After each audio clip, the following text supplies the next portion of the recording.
Order, order. Before we begin today's sitting, I regret to inform the House of the death of a former member, Lord Field of Birkenhead. Frank navigated a career as a formidable MP, notably as a minister, tasked by Tony Blair with thinking the unthinkable on welfare reform. His sharp intellect, independent spirit made him a formidable campaigner against hunger, food poverty, climate change, and numerous causes related to the Church of England. In recent years, I've been grateful for his championing of Parliament's commitment to stamp out modern slavery from our supply chains. I make no doubt his efforts saved many lives from this shameful criminal activity. He was one of a kind and will be sorely missed. Right, let us start. Before we come to question, I remind that the deferred divisions will take place in the No lobby between 11:30 to 2 p.m. Questions now to the Secretary of State for Northern Ireland, Lee Anderson. Number one, please, sir. Secretary of State. Mr. Speaker, before I begin, may I also put on record the government's sincere condolences to the family of Frank Field, who sadly passed away last night. The former member for Birkenhead for over 40 years, Frank was a titan of this House and embodied its best values in decency, honesty and integrity. I got to know him particularly well in those remarkably calm Brexit years when I was the junior government whip detailed to just get a few friends on the other side of the chamber to vote in the appropriate manner. And I know the whole House will join with me in wishing his family well at this difficult time. I'd also like to start by welcoming the news that the Post Office Horizon Bill will be amended to include Northern Ireland.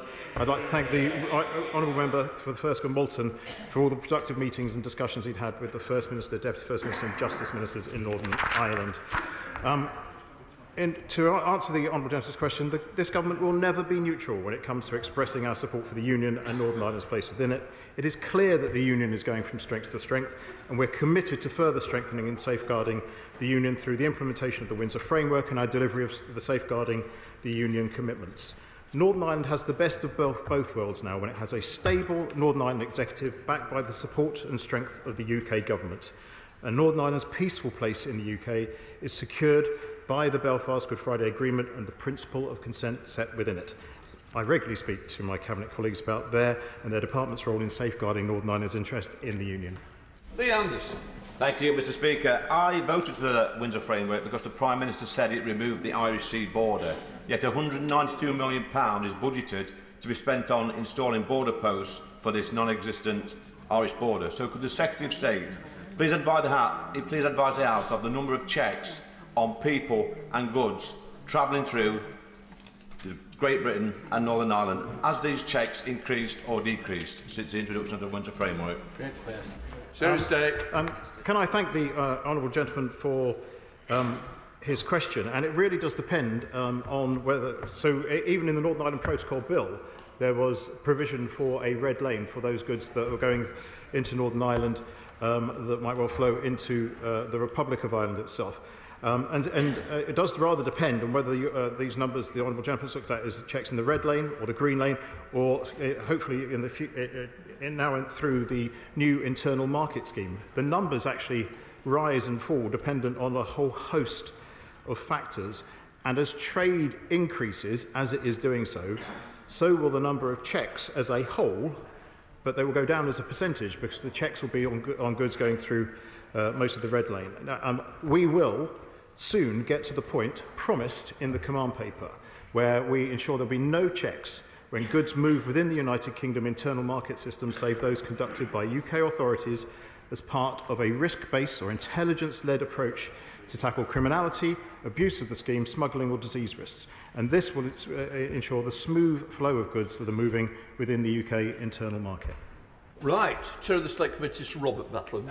Mr. Speaker, a vital part of securing Northern Ireland's place in the Union is the Shared Prosperity Fund, which is about levelling up and making sure Northern Ireland has its fair share. Funding is due to end next year in March of 2025.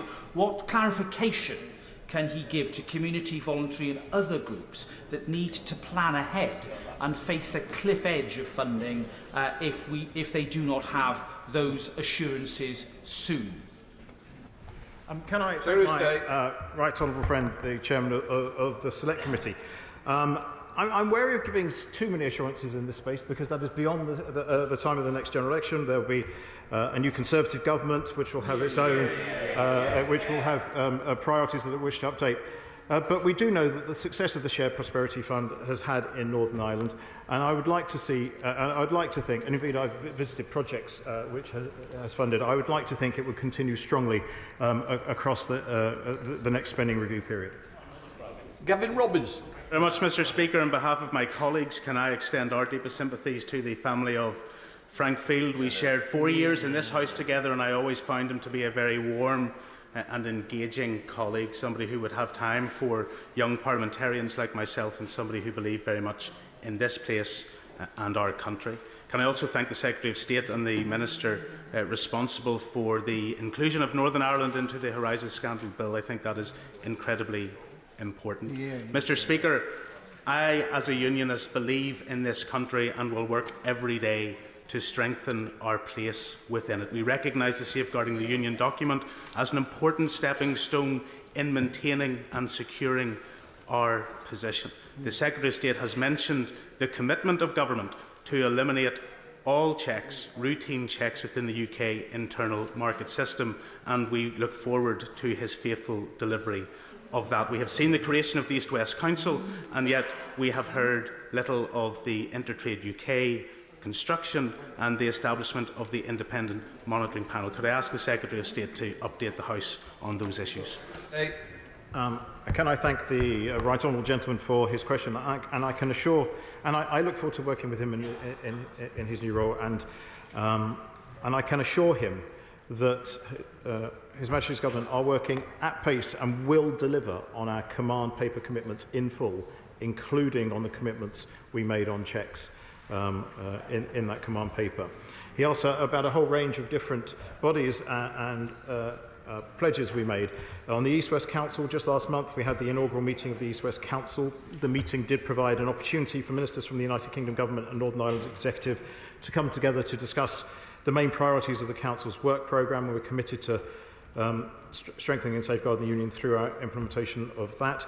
We're committed to safeguarding the UK internal market by establishing new bodies such as Intertrade UK, which will promote and facilitate trade within the United Kingdom, and I will answer other points when time allows. Gavin Robinson. Grateful, Mr. Speaker, for that. He will recognise that one of the issues absent from the Windsor Framework and subsequent agreements was the conclusion of an arrangement for veterinary medicines. And he will know how important agriculture is to the Northern Ireland economy, and that Northern Ireland produces 10 times the food that we need to the benefit of our nearest neighbours. The establishment of the Veterinary Medicines Working Group with the Minister of State and my honourable colleague from North Antrim has been incredibly positive, but there is a cliff edge toward the end of next year. So we need to see a successful conclusion to that issue, and I'd be grateful that he could inform the House that that will be the case. I thank the right honourable gentleman because this is actually a very, very important matter to both the government and for Northern Ireland. The government's priority is to secure a long-term sustainable solution on veterinary medicines, and to that end we wish to pursue such a solution through discussions with the European Union, as well as preparing for safeguards in all scenarios. We've set up, as he said, the Veterinary Medicines Working Group to advise the government on solutions, and are grateful to the expertise of members of this House who are joining that group. And the working group has met twice and aims to report in a timely manner in June. And in the meantime, we have put in place a grace period arrangement until the end of 2025, which supports continuity of supply in Northern Ireland. But he's right to emphasise the importance of this point, and we're working hard on it. Andrew Salute. Number 2, Mr. Speaker. Minister.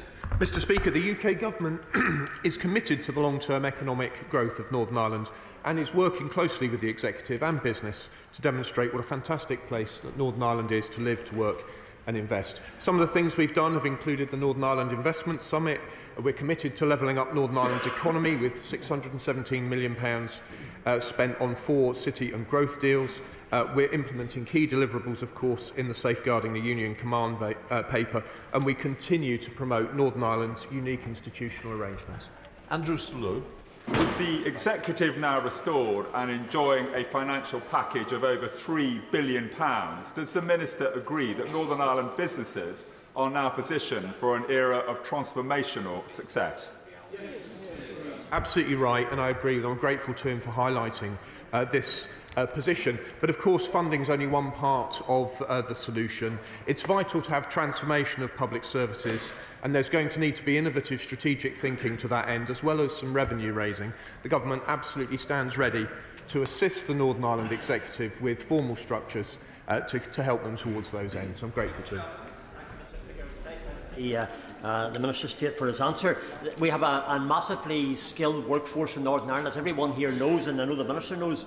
But in order to increase investment, Mr. Speaker, we must create more skilled jobs and employ more people within that sector.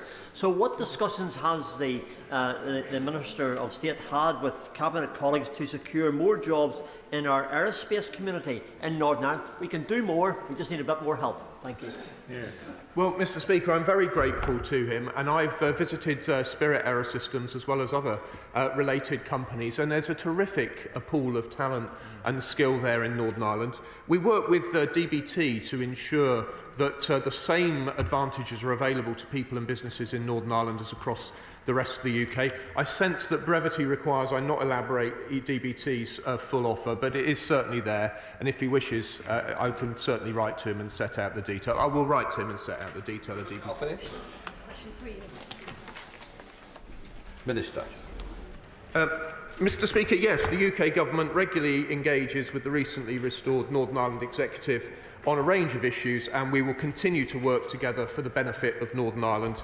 Only yesterday I met with Minister Muir, who is responsible for agriculture, environment and rural affairs, to discuss the implications of the Windsor framework and to work through how I can help him to succeed across his full spectrum of responsibilities. Arthur. I thank the Minister for that positive response. He will be aware of the ecological disaster that is Lough Neagh, which supplies 40% of Northern Ireland's drinking water, and that's partly caused by the runoff of agricultural fertiliser, climate change and the spread of the invasive zebra mussel species, but it's also been exacerbated by sewage dumping. So can he say a bit more, because in the past I've found that this department and DEFRA here have not been willing to work with Stormont in addressing some of these environmental issues in Northern Ireland, and what can he do to address these? I'm very grateful to her, and yes, I've stood on the shores of Lough Neagh, very conscious of the condition of that body of water. It is, of course, an enormous body of water and very beautiful. But the reality is that the responsibility for it is devolved. We haven't had an executive for a period. We're absolutely delighted that it is both back and that being conducted and carried forward in a very constructive spirit. I will continue, as I say, to work with Minister Muir. I don't want to tread on his toes, but we will put ourselves at his disposal to offer whatever help we reasonably can. But I know that he's a minister of great dedication and energy, and I will look forward to him succeeding on this urgent matter. Sir Oliver Dowden. Yeah, right, honourable friend, agree with me that Frank Field left an immense legacy in the field of pensions, starting off as chairman of the APPG on the Maxwell pensioners problem, an inspired Minister of State, and subsequently involved in all the great debates we've had on pensions, and we'll miss him. As regards nature-based solutions to climate change, what impact do you think they could have on the sort of problems we've been discussing in the context of Northern Ireland? Well, I'm most grateful to my right honourable friend, and I will agree with him on the pensions point. When it comes to nature-based solutions, I would love to have that conversation with him. Perhaps we might do it in the tea room. But again, I would just observe it's not my specialist area of expertise, and I'm very confident that Minister Muir would be interested to know his ideas. If he wishes to share them with me, I'll gladly pass them on. Alexander Stafford. Number 4, please. Secretary of State. With permission, Mr. Speaker, I'd like to answer questions 4 and 12 together. I'm sure my honourable friends will welcome the fact that Northern Ireland is once again has local politicians taking decisions in a local assembly accountable to local people.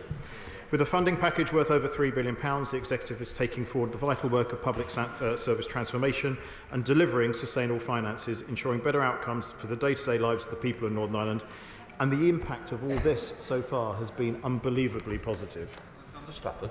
Thank you very much, Mr. Speaker. The commitment this government, and of course my right honourable friend, has shown in pushing for the restoration of the Northern Ireland Executive is clearly demonstrated in the £3.3 billion announced to transform public services there. But what help is the Home Office Civil Service providing to their colleagues in Northern Ireland to further make sure the people of Northern Ireland have a modern, efficient public services they deserve, and how will this benefit all four nations? Can I thank my honourable friend for his question and agree with him, actually. There's now a fantastic opportunity, and we're trying to take it, for the UK government to collaborate with and support the Northern Ireland Executive to transform public services. The UK government has high hopes that ministers in the Executive will move quickly to deliver on their commitments to set up a transformation board, and the government is excited to work with Northern Ireland ministers to produce plans that will deliver that transformation for Northern Ireland. Indeed, I met with the First and Deputy First Ministers last week, where we talked about this work and how we can further it in the very short term. Luke Evans. Building on the Secretary of State's answer, isn't the return, does he agree with me, the return and the restoration of the Northern Ireland Assembly now provides the stability for further private investment into Northern Ireland? This is a massive opportunity and the missing link in the puzzle that could make a huge difference. How does he plan to intend to capitalise upon this? My honourable friend is absolutely right. Not only does the restoration of devolved government provide certainty and stability for business, but it allows us to harness our combined energies and expertise to make Northern Ireland a fantastic place to live, work and invest. My honourable friend, the Minister of State, reminded the House of the success of the Northern Ireland Investment Summit last September, which welcomed 180 business investors from around the world, and of our £617 million investment in Northern Ireland's 4 city and growth deals. And recently I visited Washington DC, where with both the First and Deputy First Ministers present. And it's fair to say, Mr. Speaker, that the US business community is now well aware of the amazing opportunities that now exist in Northern Ireland and are looking at them hungrily. Gregory Campbell. Mr. Speaker, the return of devolution has to be built upon, particularly when there are still some issues to be resolved. While some in Northern Ireland concentrate on complaining about the outstanding problems, there are those of us committed to resolving them. The Secretary of State is in a better position than most to help resolve them. Will he recommit today that in the coming weeks we will see further moves in the direction of resolving all the outstanding issues? Can I thank the honourable gentleman for his question and also congratulate him on his recent honour for his many, many years of public service, elected service in this place and to his constituents. Yes, he absolutely can have that commitment for me. I am committed to delivering all the pledges we made in the command paper at great pace, and I'm absolutely committed to delivering the best outcomes for everyone across Northern Ireland, because that is what Northern Ireland deserves. Sir George Howard. Thank you, Mr. Speaker. Of course, the restoration of devolved government in Northern Ireland is very welcome. The Minister will be aware that polling evidence since the Good Friday Agreement has shown that the big growth area in how people identify themselves is that a growing number of people identify as being Northern Irish, as distinct from Irish or British. What implications does he think that has on the way devolved government conducts itself going forward? Can I thank the honourable gentleman for his question, because it's a genuinely interesting point, the growth in the number of people who do declare themselves, who live in Northern Ireland, who declare themselves to be Northern Irish.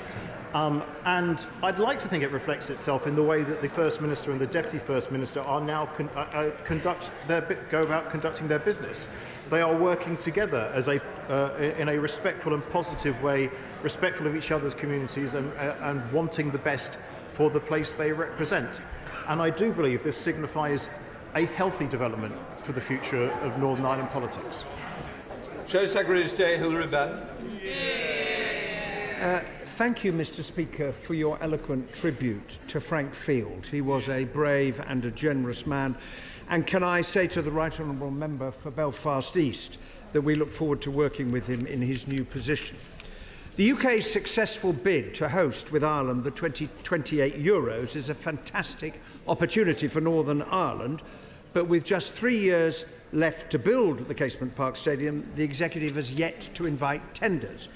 In May last year, the Secretary of State was asked who would provide the money, and he replied, "All partners, I guarantee it."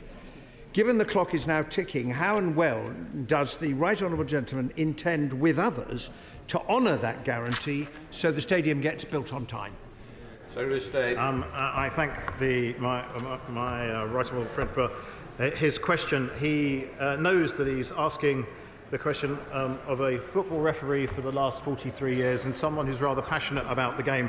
And I really do want to see these Euro games played at Casement Park. I made clear that I would like to see Euro 2028 games take part in Casement Park. However, the latest costs that I've seen are significantly higher than the ones they were a year ago. And any taxpayer contribution to the Casement Park project will need to be made on a value-for-money basis. And I've said also many times there is no blank cheque here, especially when there is no contractor appointed yet. You do not want to artificially inflate a price. And the Northern Ireland Executive will also need to decide on whether and how it will underwrite any future increases in costs. So we are all partners, as I said back then, are working together to try and work out what the number is and how we can deliver on it. I'm grateful to the Secretary of State for that reply. One of the other challenges the institutions are facing is dealing with the continuing legacy of the Troubles. And 7 days from now, all civil cases and inquests related to the Troubles will come to an end under the Legacy Act, which is widely opposed in Northern Ireland.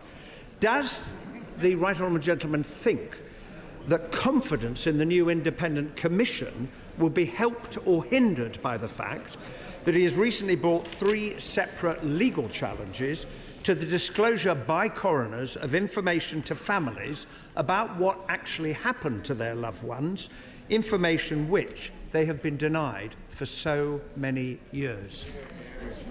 Secretary of State. I believe that actually the honourable gentleman there is conflating two issues. One is ongoing elements of how we deal with PII and the neither confirm nor deny policy in court cases in Northern Ireland and indeed across the United Kingdom.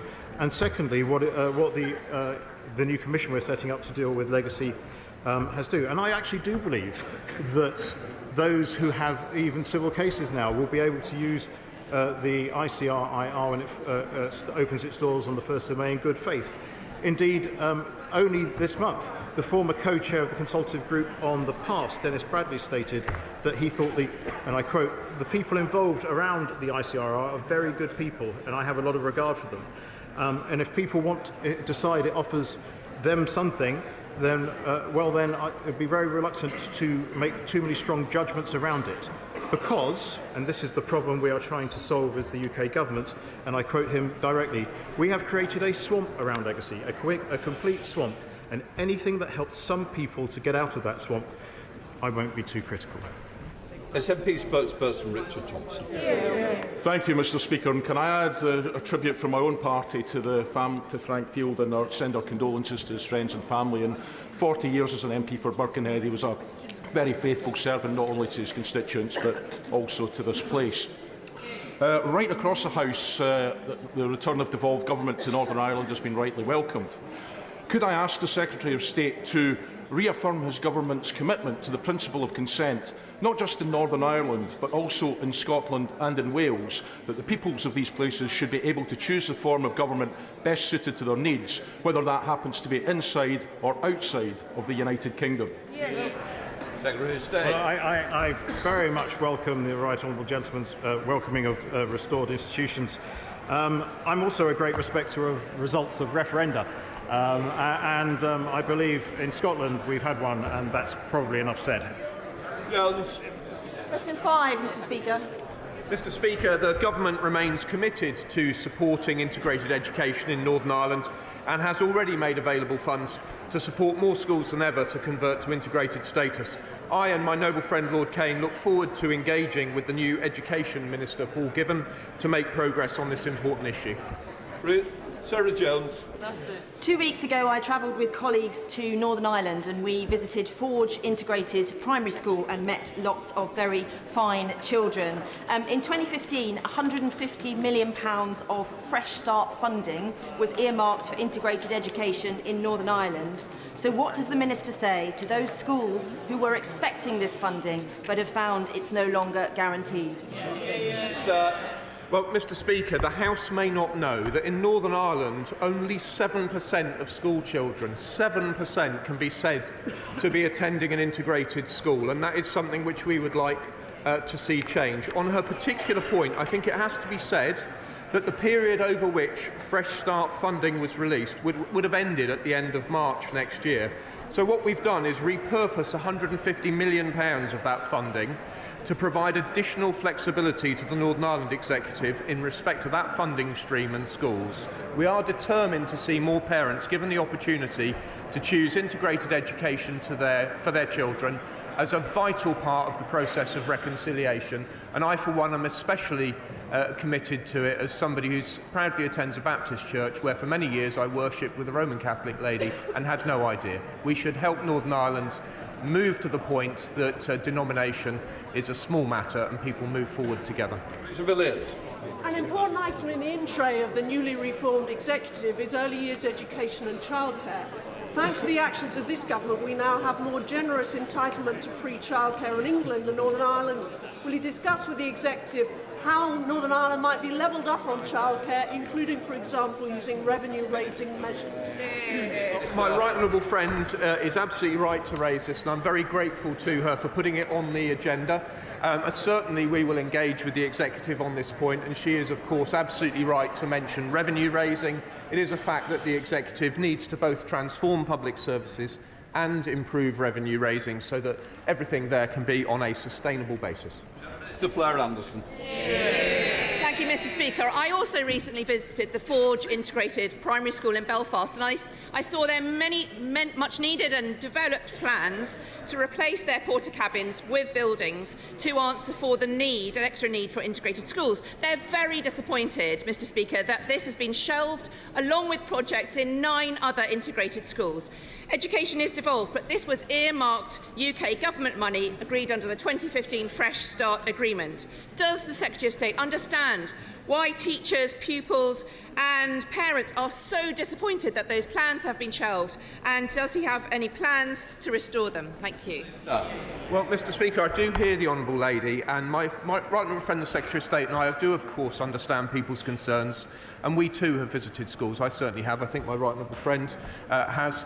But I would repeat again that what we've done is repurpose the money so that it could endure and be available to the executive to be used for purposes as they decide. If we'd not repurposed it, the money would have expired at the end of March next year. So actually I'm proud that we've taken the steps necessary with the Treasury to enable this money to continue to be available to the executive. But it is for them to decide how to spend it, but we do continue to be fully committed to integrated education. Anna. The Northern Irish public's relief at the restoration of the Assembly 6.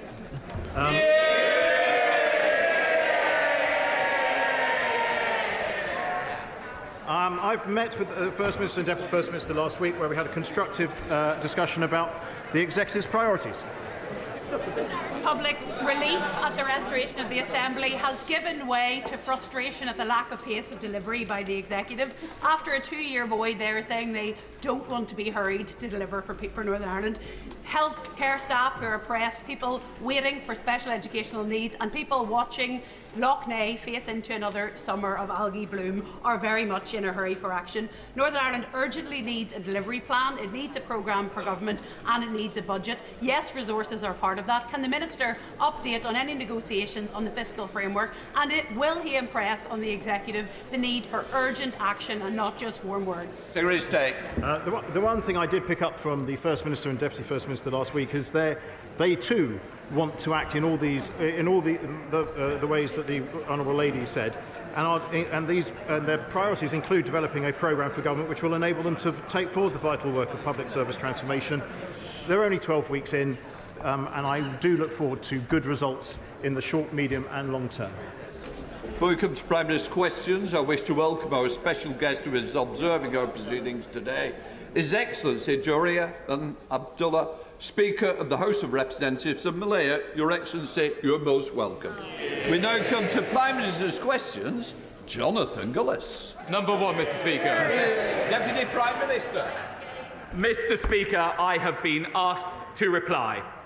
I know that members across the House will wish to join me in offering condolences to the family and friends of Lord Frank Field.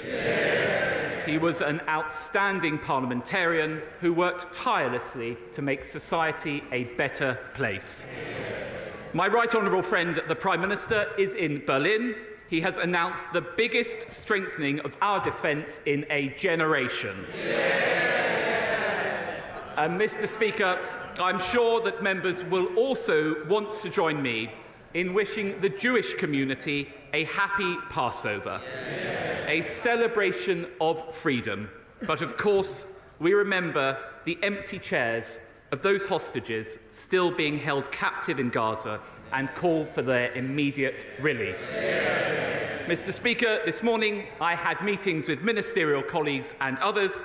In addition to my duties in this House, I shall have further such meetings later today. Jonathan Gullis. Mr. Speaker, I too would like to pass on my thoughts and prayers to Lord Field's family, friends and colleagues, and particularly the students and teachers at the Birches Head Academy in Stoke-on-Trent who are part of the Frank Field Education Trust. Mr. Speaker, since being elected in 2019, I've helped reopen Tunstall Town Hall with a new library and family hub, secured funding for additional CCTV, a new alley gate and better lighting in Tunstall to make sure our streets are safe. Breathing new life as well into Tunstall's old library in Bath thanks to this government's levelling up fund of £56 million to Stoke-on-Trent. But sadly, Labour-led Stoke-on-Trent City Council seek to undermine this progress by introducing a brand new garden tax on residents to have their garden waste collected, refuse to take cunning enforcement against rogue and absent landlords who plague Tunstall High Street, and are increasing crime and antisocial behaviour by dumping undesirable people in the centre of Tunstall at Sneed Arms Hotel. Does the Deputy Prime Minister agree with me that Stoke-on-Trent Labour... Order. It's not only Mr. Gullis who's loud, so please, let me hear it. It just goes to show the disdain the Labour Party have for Stoke-on-Trent. So does the Deputy Prime Minister agree with me? It's time for Stoke-on-Trent Labour to axe the garden tax, to take the fight to lousy landlords and...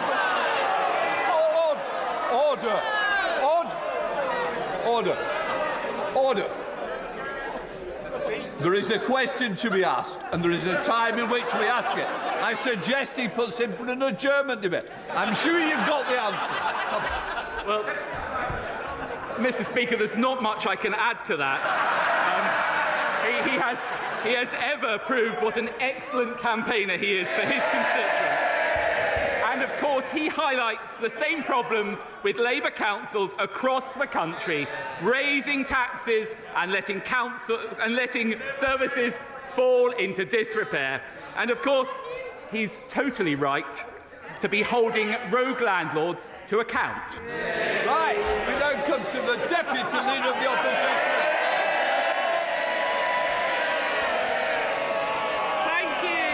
Thank you, Mr. Speaker. And can I first of all share with the Deputy Prime Minister's comments regarding our Jewish community and a happy Passover, and also start by acknowledging the loss of David Marquand and Baroness Massey, both of whom made historic contributions in this Parliament, politics and wider life. And also send my condolences following today's news to the family of Lord Frank Field, who is a good friend of mine and a colleague, and who was a tireless campaigner against poverty and a champion for his constituents. Mr. Speaker, I know the party opposite is desperate to talk about my living arrangements, but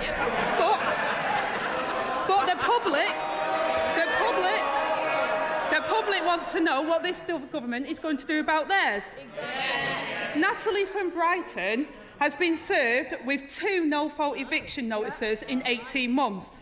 She joins nearly 1 million families at risk of homelessness due to his party's failure to ban this cruel practice. Now, instead of obsessing over my house, when will he get a grip and show the same obsession with ending no-fault evictions? Well, to begin with, it is a pleasure to have another exchange with the Right Honourable Lady in this House, our 5th in 12 months. Any more of these, and she'll be claiming it as her principal residence.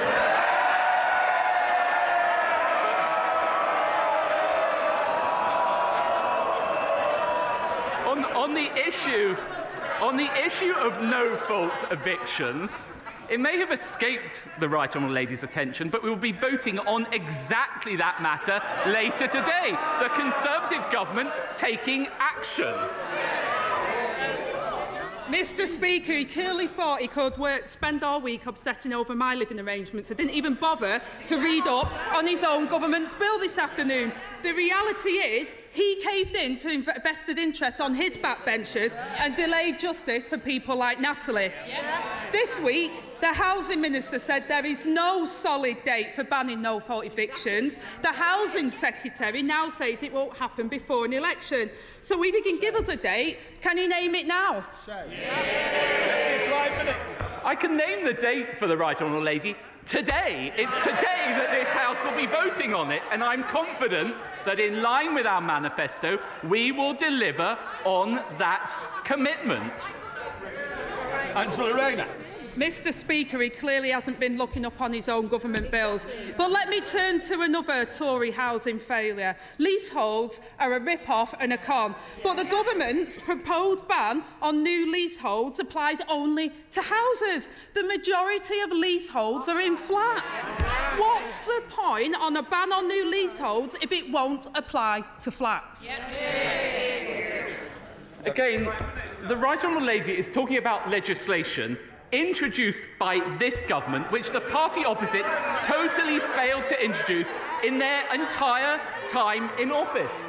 And it's no surprise, because it's this government which has brought social housing waiting lists down by nearly 500,000 and delivered more affordable homes in the last year and the last 12 years than Labour delivered when they were in office. But of course, all of this can only be paid for by making sure that we have a strong economy. And I'll tell you, her policy to repeal every single Conservative trade union law in the first 100 days would open the door to French-style wildcat strikes, sweeping away the reforms that made this country great. And we all know, though, Mr. Speaker, the one reform that the Right Honourable Lady would not abolish from Margaret Thatcher, the right to buy your council house. Angela Rayner. Mr. Speaker, I was expecting a little bit better from him today. He seems to be a bit worn out. Maybe it's the 3 a.m. calls from the bad men that have been keeping him up at night. But he also, Mr. Speaker, he also talks about strikes and the unions. We've had more strikes under this government's watch than any time before. And once again, he hasn't read his own bill. Their ban on leasehold won't apply to the majority of people. It's like banning non-doms but exempting Tory prime ministers. And he speaks about affordable homes. Families are trapped in temporary accommodation and stuck on waiting lists.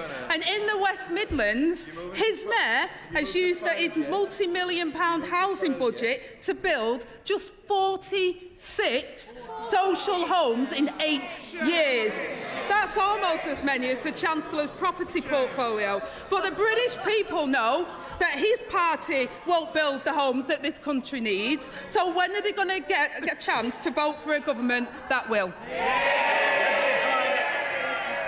Well, I'm surprised the Right Honourable Lady raises the West Midlands when Labour-controlled Birmingham have virtually bankrupted the council, are hiking up council tax by 21%, whilst in the meantime, and I'm sure this would please her, continuing to hand out £1.8 million to the trade unions. By contrast, Andy Street, our brilliant mayor of the wider West Midlands, has delivered £6.1 billion of investment to improve transport.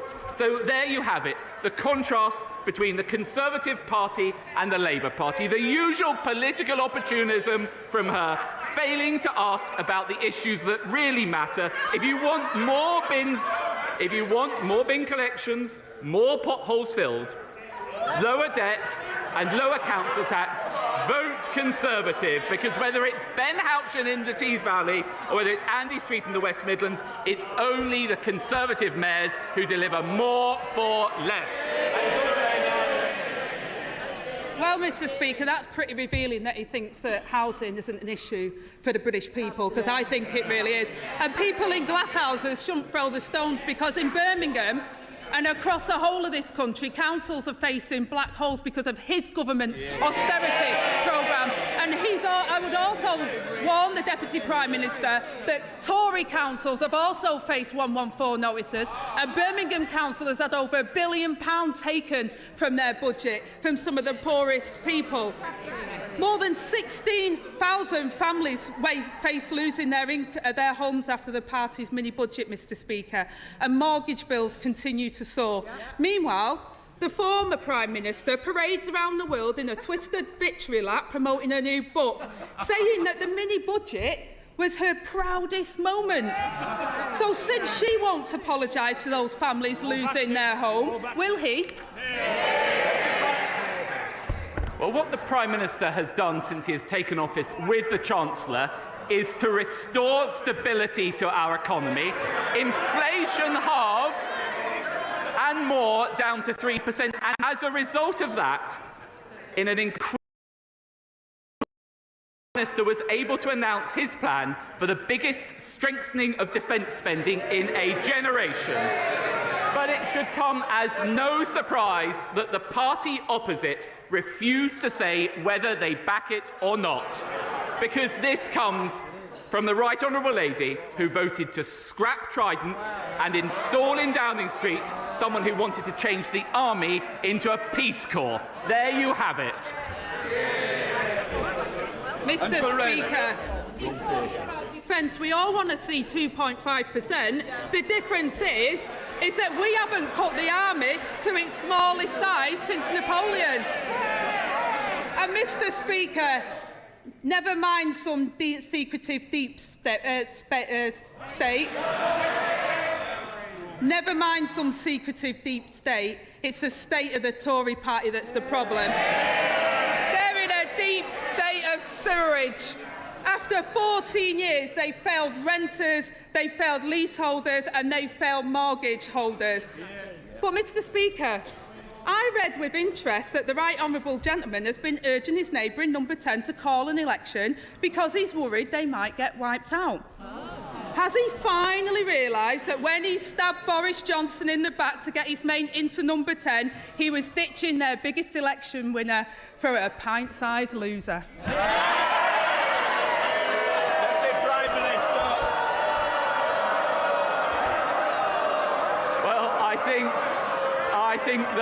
I think the whole House will have heard, despite all the bluster from the lady opposite, not a single word on whether she would actually back our plans to invest in our armed forces. No plans in a dangerous world. And of course, as ever, the Deputy Leader is always looking to attack others' failures, but never the one to take responsibility for her own. She once said, "You shouldn't be waiting for the police to bang on your door. If you did it, then you shouldn't be doing your job." The Right Honourable Landlady should forget her tax advice and follow her own advice.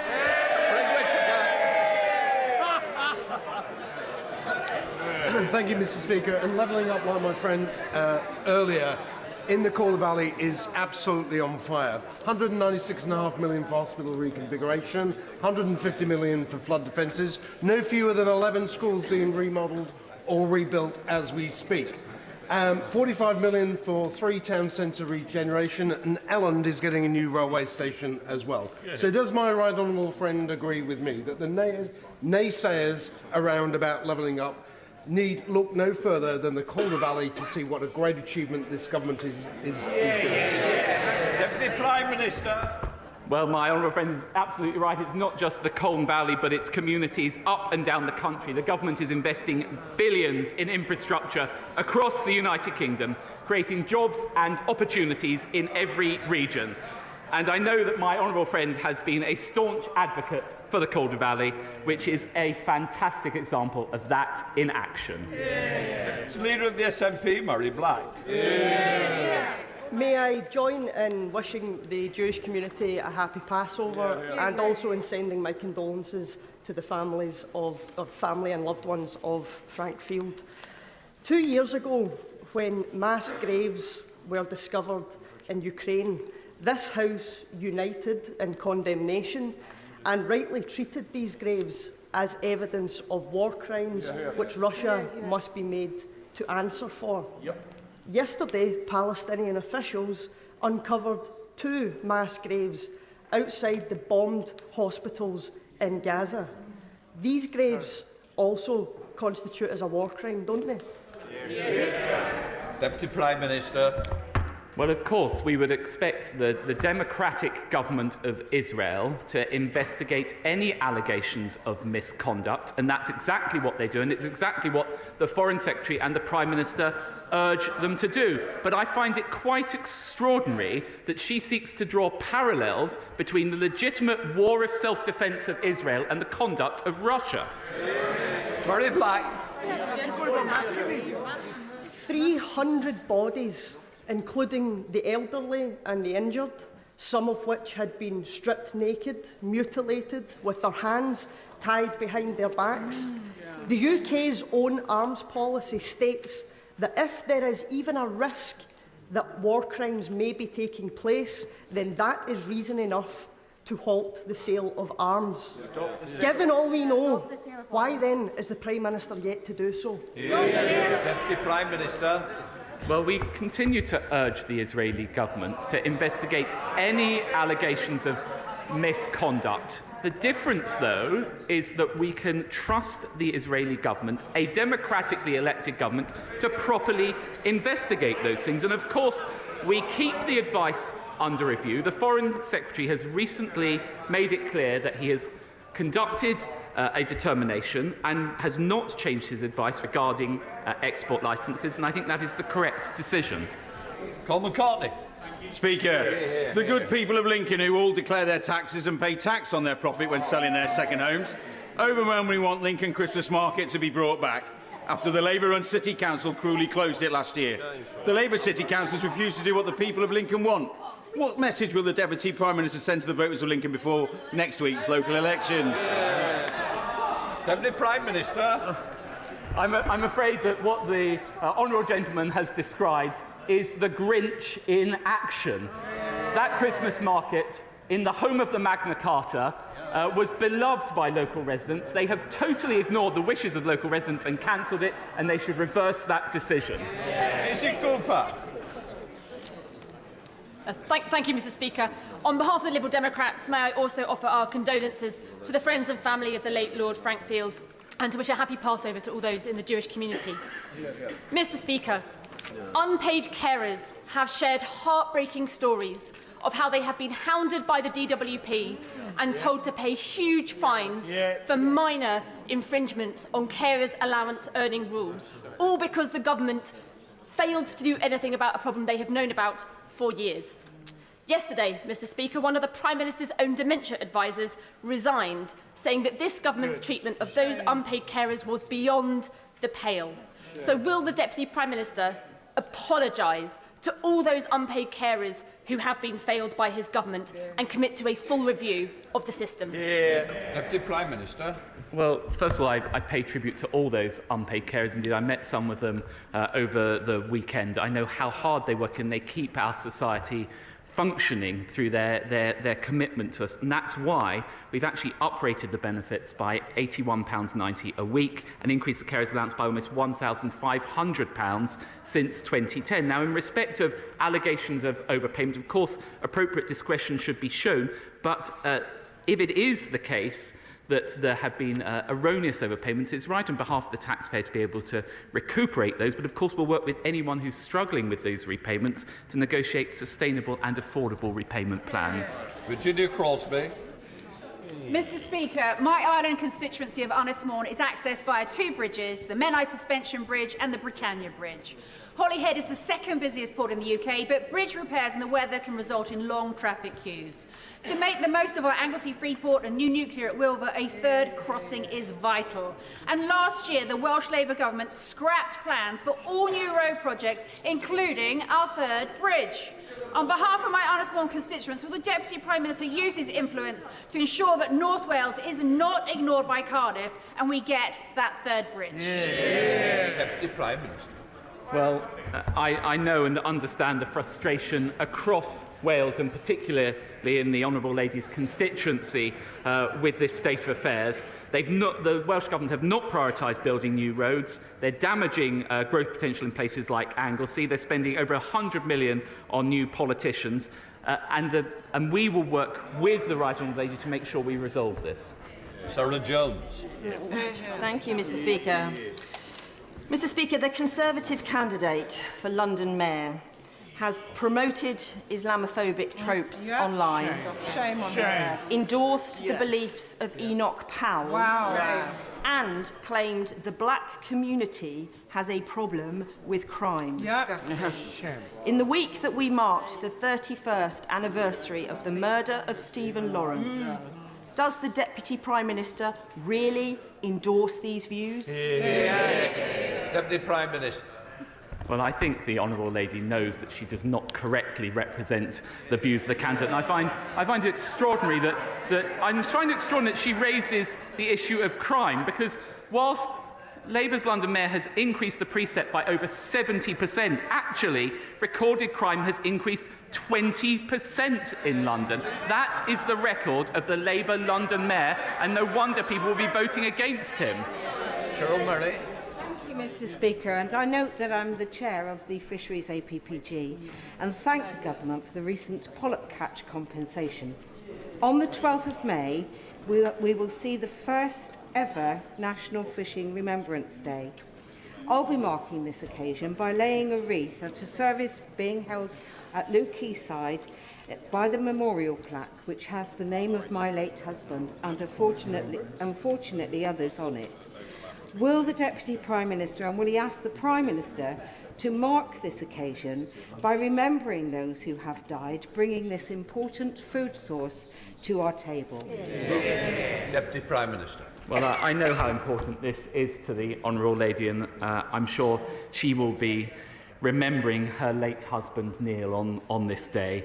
It's important that we all recognise the sacrifices made by fishermen and women to bring food to our table, and I know that my colleague, Minister Spencer, will be visiting Grimsby on that day. At Weston. Mr. Speaker, in today's Northern Echo, Borough Chairman Steve Gibson describes the Mayor of Tees Valley as having given away the future of the region's children. He was referring to the 40% of Tees works with a forecast worth of £500 million gifted by Lord Houchin in a deal to 2 local business mates. Mr. Gibson, who helped establish the Local Development Corporation, describes it as unforgivable. Will the government finally admit Lord Houchin and the Conservatives have sold the Teesside taxpayers down the river?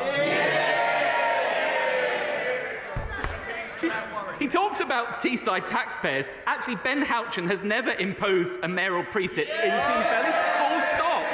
And actually, at the same time, he's saved Teesside Airport and secured a new free port for Teesside. No wonder people will be voting for him again. Sir Ian Duncan-Smith. Mr. Speaker, can I ask my right honourable friend if he has seen the video that is doing the rounds of the theft in the shop in my constituency, Station Road, Boots the Chemist. In a space of 8 minutes, 2 threatening individuals robbed thousands of pounds out of that shop. And they're not alone. This is happening again and again and again. In fact, one of my team went out and photographed them leaving, brazenly, not caring, and even spitting at the police. Will he now please say to the Home Secretary, through to the police, this is not a petty crime. This is a threat of violence and massive robbery. This should be a priority for the police. What we just talk about always is more police. Surely what we should be asking to be is more effective policing and get them off the streets. Deputy Prime Minister. Well, I think my right honourable friend is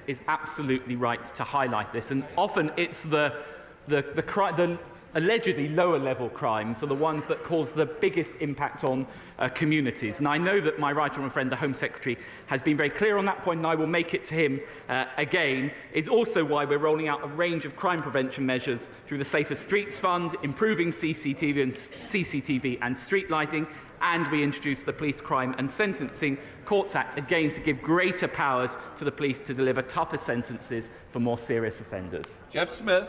Thank you, Mr. Speaker. Earlier on in the session, the Deputy Prime Minister said that when the Prime Minister and Chancellor took office, they restored stability to the UK economy. Who does he think caused the instability? Deputy Prime Minister. I remember. They might want to forget it, but I remember the day the Conservatives came into office in 2010, and what was the note left on the desk of the Chief Secretary? There is no money left.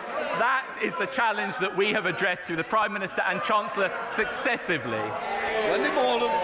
Mr. Speaker, Labour's mayoral candidate in the West Midlands talks about housing but makes no commitment to protect our precious Greenbelt. He talks about transport, but he fails to commit to reopening Aldridge train station. And he committed to saving police stations such as Aldridge. Then when the Labour PCC said he would close them, he changed his mind and agreed to that. So we are left wondering, in my constituency, what does he stand for? So does my right honourable friend agree with me that only Mayor Andy Street has a plan and a track record to be trusted to deliver for the West Midlands? Well, as ever, my right honourable friend is absolutely correct to highlight the record of Labour's Police and Crime Commissioner. And West Midlands Police have actually been put in special measures on Simon Foster's watch. And when it comes to the Greenbelt, we've all seen the new wheeze from the Labour Party. Redesignate Greenbelt, Greybelt and concrete all over it. Well, the Conservatives will not allow that to happen, and people up and down the country will vote Conservative to stop that happening. Thank you, Mr. Speaker. Conservative ministers like to blame strikes and the pandemic for the appalling waiting times in the NHS. The Blackpool Teaching Hospitals Trust hasn't hit its target for seeing patients in A&E within 4 hours since 2015. Before the strikes, before the pandemic, but 5 years after the Conservatives came to office. So who does the Prime Minister, the Deputy Prime Minister, blame for that? Deputy Prime Minister.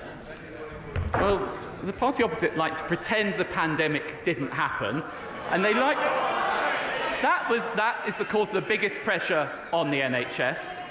And they complain about NHS performance whilst backing strikes by doctors who unreasonably want a 35% pay rise. And despite all of those pressures, actually, A&E performance has improved in the past month.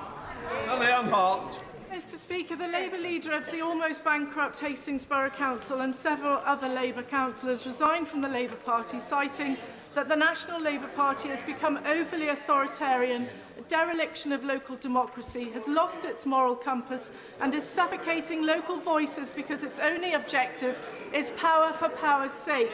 Would the Deputy Prime Minister agree that voting for Conservative candidates in upcoming elections will ensure local voices are heard and local democracy is upheld and better services are delivered?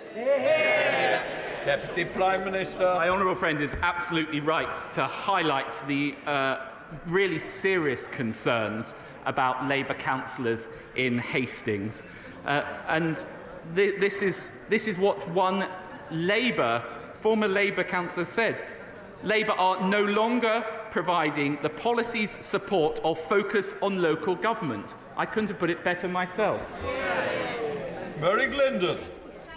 Speaker, with thousands of steelworkers' jobs on the line, the likelihood of industrial action and reports of a deal for India to be exempt from carbon taxes, will this government now back this detailed, serious and robust multi-union proposal as the only way to keep primary steel making in the UK? The government will engage with any proposals that have been brought forward, as we always do, but it is actually the case that we've already provided over £700 million in energy cost relief to the steel sector in the past 10 years, and it's also the case that even the past year, the government spent £97 million more on UK-made steel for major public projects. So we're continuing to work with the steel industry, but we've already provided tremendous support. John Barron. Thank you, Mr. Speaker. And I very much associate myself with the remarks of my right honourable friend regarding Lord Frank Field. He was a good man. I very much welcome the government's firm commitment to increase defence spending to 2.5% by 2030, something that will send the right message to our allies and potential adversaries alike. And it's something that the 1922 Defence Committee has been campaigning for a little while. Would my right honourable friend do what he can to ensure, though, that some of that increased money is spent on additional recruitment, including, if necessary, increasing wages sufficiently, to ensure that the Navy can manage ships, the Air Force can maintain its aircraft, and the Army can dominate ground? Deputy Prime Minister. Well, I know what a staunch advocate my honourable friend is for the armed forces and for funding the armed forces.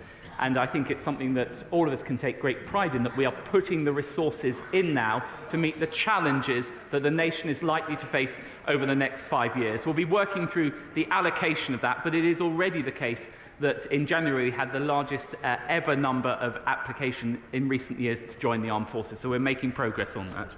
John Morrow. Thank you, Mr. Speaker. My constituent Lisa cares for her mother. She works part-time at WH Smith's and so was sure to keep the DWP informed so that she wouldn't be overpaid carer's allowance. But because of a DWP blunder, she now faces a bill for £4,000. Wow, shame. The Secretary of State for Science cares for her career. She works part-time as a woke detector. But when she blundered, calling a top scientist a Hamas supporter, the bill, tens of thousands of pounds in costs and damages, was picked up by taxpayers. Like Lisa. Why? Deputy Prime Minister. Well, it's this government has uprated benefits for carers, almost £1,500 more. Of course, I think it is the case that her constituents and my constituents, people up and down the country, would expect the government to seek to recover overpaid sums. But of course, we need to do that in a compassionate way, and if people are struggling to make repayments, I know that the DWP will engage to make sure that they have a sustainable and affordable way to make those repayments. Robin Walker. Thank you, Mr. Speaker. Can I associate myself with the tributes and condolences paid to the late great Frank Field? One of his lasting achievements in the world of education is the holiday activities and food fund, something that this government can take great pride in having funded. Can I urge my right honourable friend to use his good offices across government to make sure we secure a multi-year settlement for the continuance of that vital work? The Prime Minister. Yes, well, I know what an important piece of work this is, and his commitment to campaigning for it. We've already provided substantial sums for it, and I'm sure we will continue to do so. Stevens. Thank you, Mr. Speaker. As the chair of the Scottish arm of Feeding Britain, can I thank you and the front benches for their tributes to the great Frank Field. He chaired an all-party parliamentary inquiry 10 years ago on food poverty, and food bank use has increased relentlessly since then. So can I ask the government to consider, in Frank Field's memory, a cross-sector summit with the aim of helping communities to secure the resources to deliver food security programmes at the scale that is necessary? Well, I join him in paying tribute to Lord Frank Field's campaigning. It is actually the case that over the past couple of years we've provided over £108 billion worth of support with the cost of living, including extra cost of living payments of £900 last year. The effect of all of that is actually there are 1.1 million fewer people living in absolute poverty than when the Conservatives came to office. Luke Evans. Thank you, Mr. Speaker. Last week we had the Finance Bill, and in it I noticed a reduction in the capital gains tax. from 28% to 24% on residential properties to try and turbo boost the residential market. So will this apply retrospectively? So hypothetically, if you're a Labour frontbencher who could owe capital gains tax, will you benefit from this Conservative tax cut? Well, I've always believed in having lower taxes that everyone pays. Final question, Kate Osborne. Mr. Speaker, this week marks the 5th Lesbian Visibility Week, founded by my good friend, publisher of Diva magazine, Linda Riley. This comes at a time when LGBTQIA women are being let down by this government, and nowhere more so than by their failure to remove the financial burdens that same-sex couples face when accessing IVF. My constituents, Holly and Leanne, like so many others, have been priced out of having a family. So will the Deputy Prime Minister commit to finally ending this gay tax for same-sex couples who want to start a family? Deputy Prime Minister. I would dispute the Honourable Lady's characterisation of this government's record in this area. It was actually this government that introduced marriage for same-sex couples and passed the Turing Law. Now, she raises an important point, which I'm happy to take up with the Health Secretary, but the overall record of this government is an excellent one. That completes Deputy Prime Minister's question.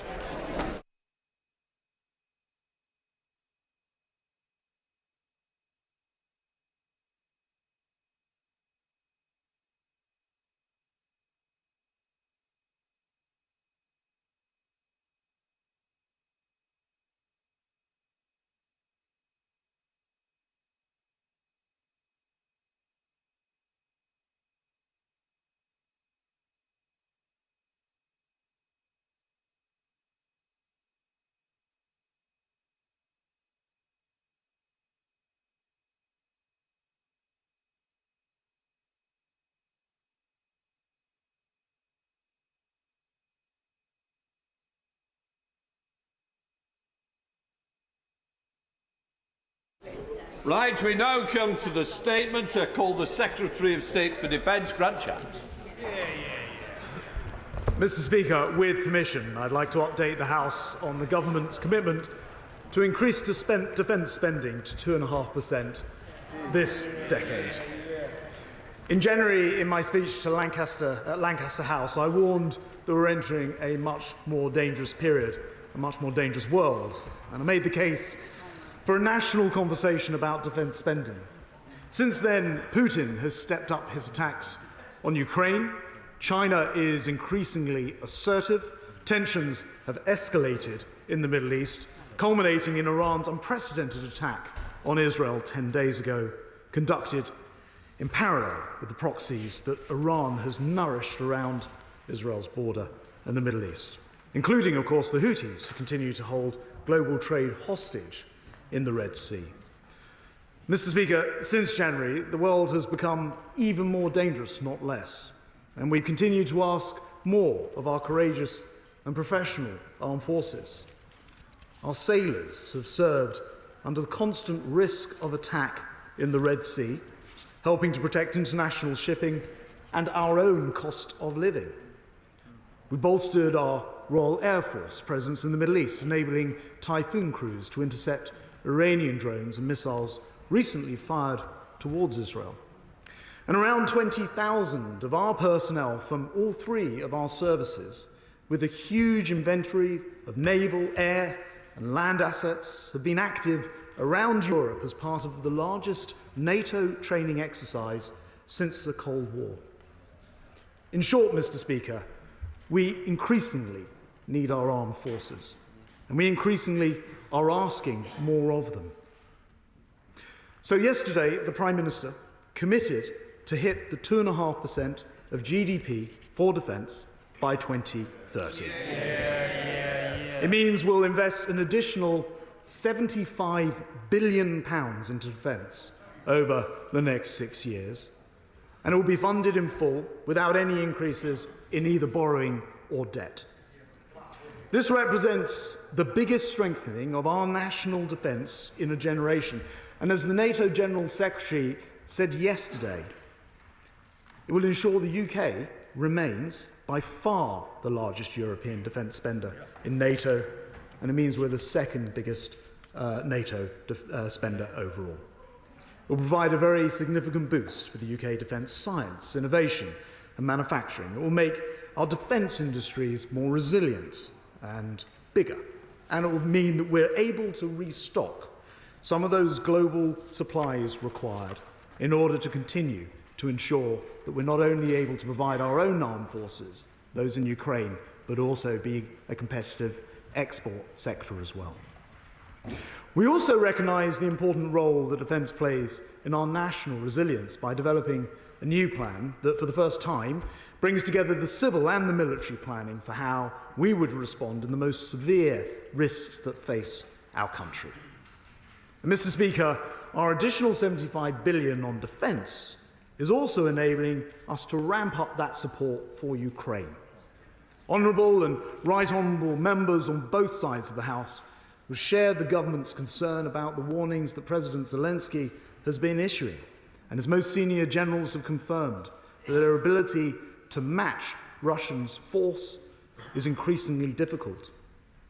And so, as NATO partners, we're looking at each other to see that leadership, and the UK government has stepped forward. We're providing the alliance with the decisive leadership demanded in this knife-edge moment of this existential war. And so we've committed this week an extra £500 million of military aid to Ukraine this year, bringing our total package to £3 billion. And our total, in fact, since Putin's full-scale invasion, is now more than £12.5 billion, $7.5 billion of which is military aid. In addition, we've provided NATO partners with leadership by delving even deeper into our own military inventory to give Ukraine our largest package of equipment and support to date. Now, this support announced this week includes millions of rounds of ammunition, 1,600 key munitions, including air defence and precision long-range missiles, over 400 armoured, protected and all-terrain vehicles, as well as support with logistics to support and bolster the front lines, support to get the F-16 pilots who've trained in the UK into the air as soon as possible, and a further 60 boats to help Ukraine strengthen their remarkable grip over the Black Sea, including offshore raiding craft and dive boats. Our $75 billion defence investment will help Ukraine get back onto the front foot. And coupled with the reforms that we've introduced to make procurement faster and more effective, it will put our defence industrial base on a war footing. It will fire up the UK's defence industry, with an additional £10 billion over the next decade for munitions production. That will bring our total spend on munitions to around £25 billion over the same period. We're delivering for those who serve to guarantee our freedoms as well, with over £4 billion to be invested in upgrading accommodation to build new living quarters for our personnel over the next decade. And we're also working seamlessly with key allies to strengthen our collective deterrent and develop new, innovative capabilities. Just last month, I was in Australia to advance our AUKUS programme with our Australian and our US partners. This will develop and deliver a range of cutting-edge kit, in addition to the next generation of nuclear-powered submarines. And at the end of last year, I was in Japan to advance our GCAP programme. That's the development of the 6th generation fighter jet with Italy and with Japan. And just last week, I was in Telford to see the first fully British tank for 22 years coming off the production line. And just one strand of our Future Soldier programme to make our army more integrated and much more lethal. Defence already, of course, supports tens of thousands, hundreds of thousands of jobs, real quality to them in the UK, including over 200,000 directly in the industry. And our additional £75 billion will open up many more opportunities in regions up and down this country. Mr. Speaker, this is a turning point in UK defence. We must spend more because defence of the realm is the first duty of every government. And on this side of the House, we recognise that fact. But whilst I want to see peace and, of course, international order being restored, I'm also absolutely convinced that it's hopeful thinking, even complacency, to imagine that we can do that without ensuring we are better protected. The best way of keeping a country safe and to protect our way of life is deterrence.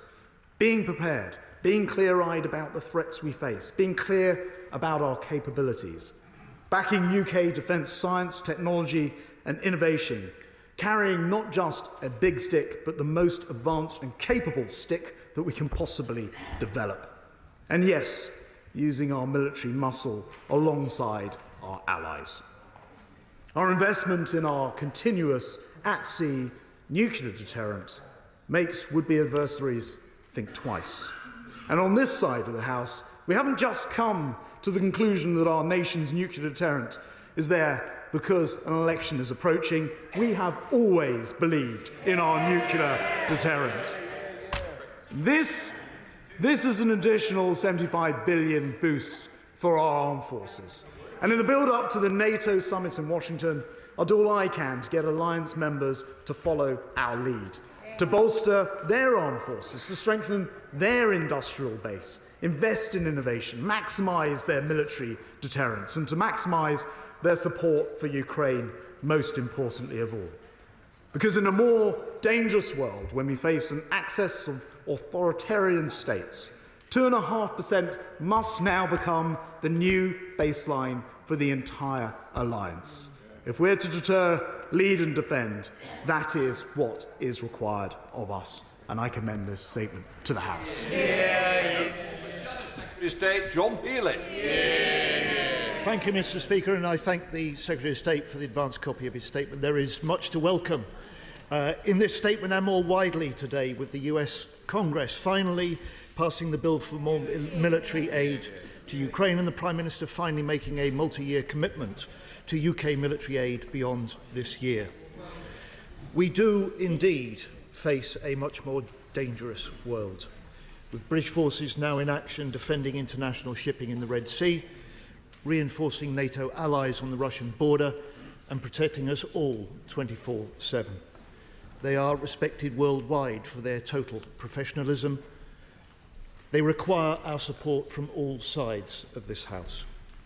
So we welcome the new commitments to Ukraine funding. We welcome the build-up stockpiles to boost defence exports, to give priority to domestic defence production and to set up a new strategic headquarters in the MOD. All plans I've argued for in this post. Mr. Speaker, the Secretary of State is right when he says the first duty of any government is to defend the country and keep its citizens safe. And Labour will always do what's required, spend what's required on defence. And the last time the UK did spend 2.5% of GDP on defence was in 2010 with Labour. Never matched in any one of the 14 Tory years since. Mr. Speaker, 2 weeks ago, the Labour leader said, we want a fully funded plan for 2.5% of GDP on defence. We share the same ambition as the government because we must do more to deal with the growing threats. We want this to be fully costed and fully funded. We want it to be set out in the government's baseline budgets. This 2030 target is not. It's in a press release. Why was this 2030 plan not in last month's budget? Or any of the other 5 budgets and autumn statements since the government first promised to spend 2.5% by 2030 2 years ago? None hit 2.5%, none reversed real cuts in day-to-day defence spending, none matched Labour's record in government. If this 2030 plan had been in a budget, it would have been independently checked, openly costed and fully funded. So where is the additional money coming from? How much from which other R&D budgets? How much from cutting how many civil servants in which departments? Mr. Speaker, they've tried this trick before. In the 2015 Defence Review, ministers pledged to cut 30% of the MOD's civil servants to make their defence spending plans add up. Civil servant numbers didn't go down, they went up.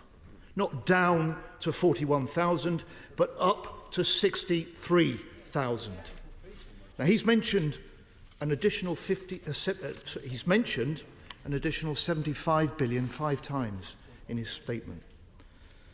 Over the next 6 years, the government's official spending plans are based on a 0.5% real annual growth in core defence spending. Why has he invented his own zero growth baseline to produce this fake figure claiming an extra £75 billion for defence? Mr. Speaker, the public will judge ministers by what they do, not what they say. And over 14 years, they've hollowed out our armed forces. They've cut the army to its smallest size since Napoleon. They've missed their own recruitment targets each and every year. They've allowed morale to fall to record lows, and they've wasted at least 15 billion on mismanaging defence procurement. Mr. Speaker, everyone recognises defence spending must rise to deal with increasing threats. We have no access to classified threat assessments or military advice in opposition. So if we are elected to government, we'll conduct a strategic defence review within our first year to get to grips with the threats that we face, the capabilities that we need, the state of the armed forces and the resources available when we get to open the books. This is how Labour will manage the requirements for strong national security and the responsibility for sound public finances. Mr. Speaker, the Defence Secretary clearly likes Labour's plans for defence, as so much is now government policy. But there's still no Tory plan to reinforce homeland protections with a new strategic review, to fulfil NATO obligations in full with a NATO test on our major programmes, to renew the nation's contract with those who serve with an independent forces commissioner to make allies our strategic strength, with a new EU, French or German defence agreement.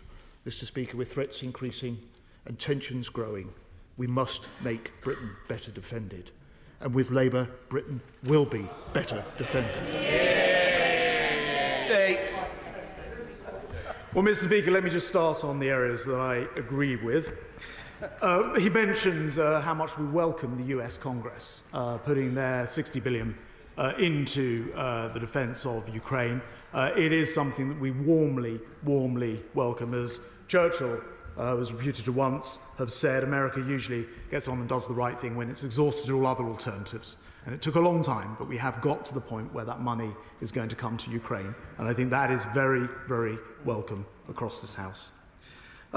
He says that he welcomes this announcement today, and then spends all his time explaining, or rather avoiding explaining, why they themselves are not backing 2.5%, with a schedule, with a timescale, with figures which have been published and are in the document produced yesterday and laid in the library of the House. He says, judge us by our action, not our words. You know what? We will, because 11 members of that side's front bench voted against Trident.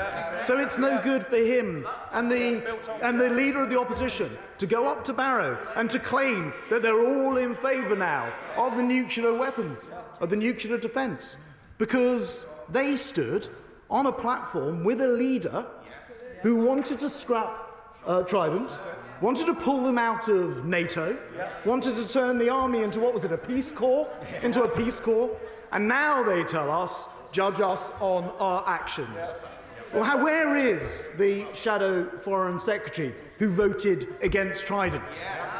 Where is the Shadow Deputy Prime Minister who voted against Trident? Where is the Shadow Community Secretary who voted against Trident? None of them today here on the front bench, none of them presumably in full agreement with the right honourable gentleman, because when it comes to the defence of the realm and when it comes to defending this country, this is the party that has always believed in our nuclear deterrent. We're upgrading it, we're making sure it's fit for purpose, and it's fine for him to come to this dispatch box, neither support the 2.5%, and the House will have noted that, and then also talk about a new review, yet another review. If the problem was having reviews in defence, there would be no issues at all. It is the last thing this country and armed forces require is yet another review, delay, disruption and obfuscation. Chair of the Select Committee. Mr. Speaker, my right honourable friend is right to say that we're continually asking more of our armed forces, as the Select Committee's recent report made clear. In that context, I greatly welcome the announcement and the increased investment. But what, of course, we want this to unleash is a triple whammy, one in which our industrial partners also seize the opportunity to invest heavily in capital equipment and in R&D, and in which our NATO allies also see this as a new benchmark to which those who don't already can also aspire and meet. What are we doing to ensure we don't only make this investment, but we also achieve that triple whammy? Well, my right honourable friend and Chair of the Select Committee is absolutely right about the investment point. I spoke to my opposite number, the US Defence Secretary Lloyd Austin, yesterday evening, and we were talking about how this will help to galvanise NATO in particular for greater investment, and specifically so that when we go to the NATO summit in Washington for the 75th anniversary, this new baseline is 2.5% rather than 2%, as was set by the UK actually back in 2014, with now, I think, 18 or so of the NATO's 32 members having reached that sum. So investment in that very important signal that's now sent to the whole industrial base for defence, I think, is a critical part of why it is very important to actually set out that plan and stick to it and actually agree to the 2.5% by 2030. Martin Doherty. Thank you, Mr. Speaker. The Secretary of State clearly has a Herculean task to find £75 billion. So let's seek some clarity in where that may be found. Though I have to say I do welcome the investment if it's in capability. And I do agree with the Shadow Defence Secretary as to why it wasn't in the budget. I think we all know, because it wouldn't stand up to scrutiny. But let me also welcome the the Secretary of State's investment in Ukraine on the back of the US's commitment.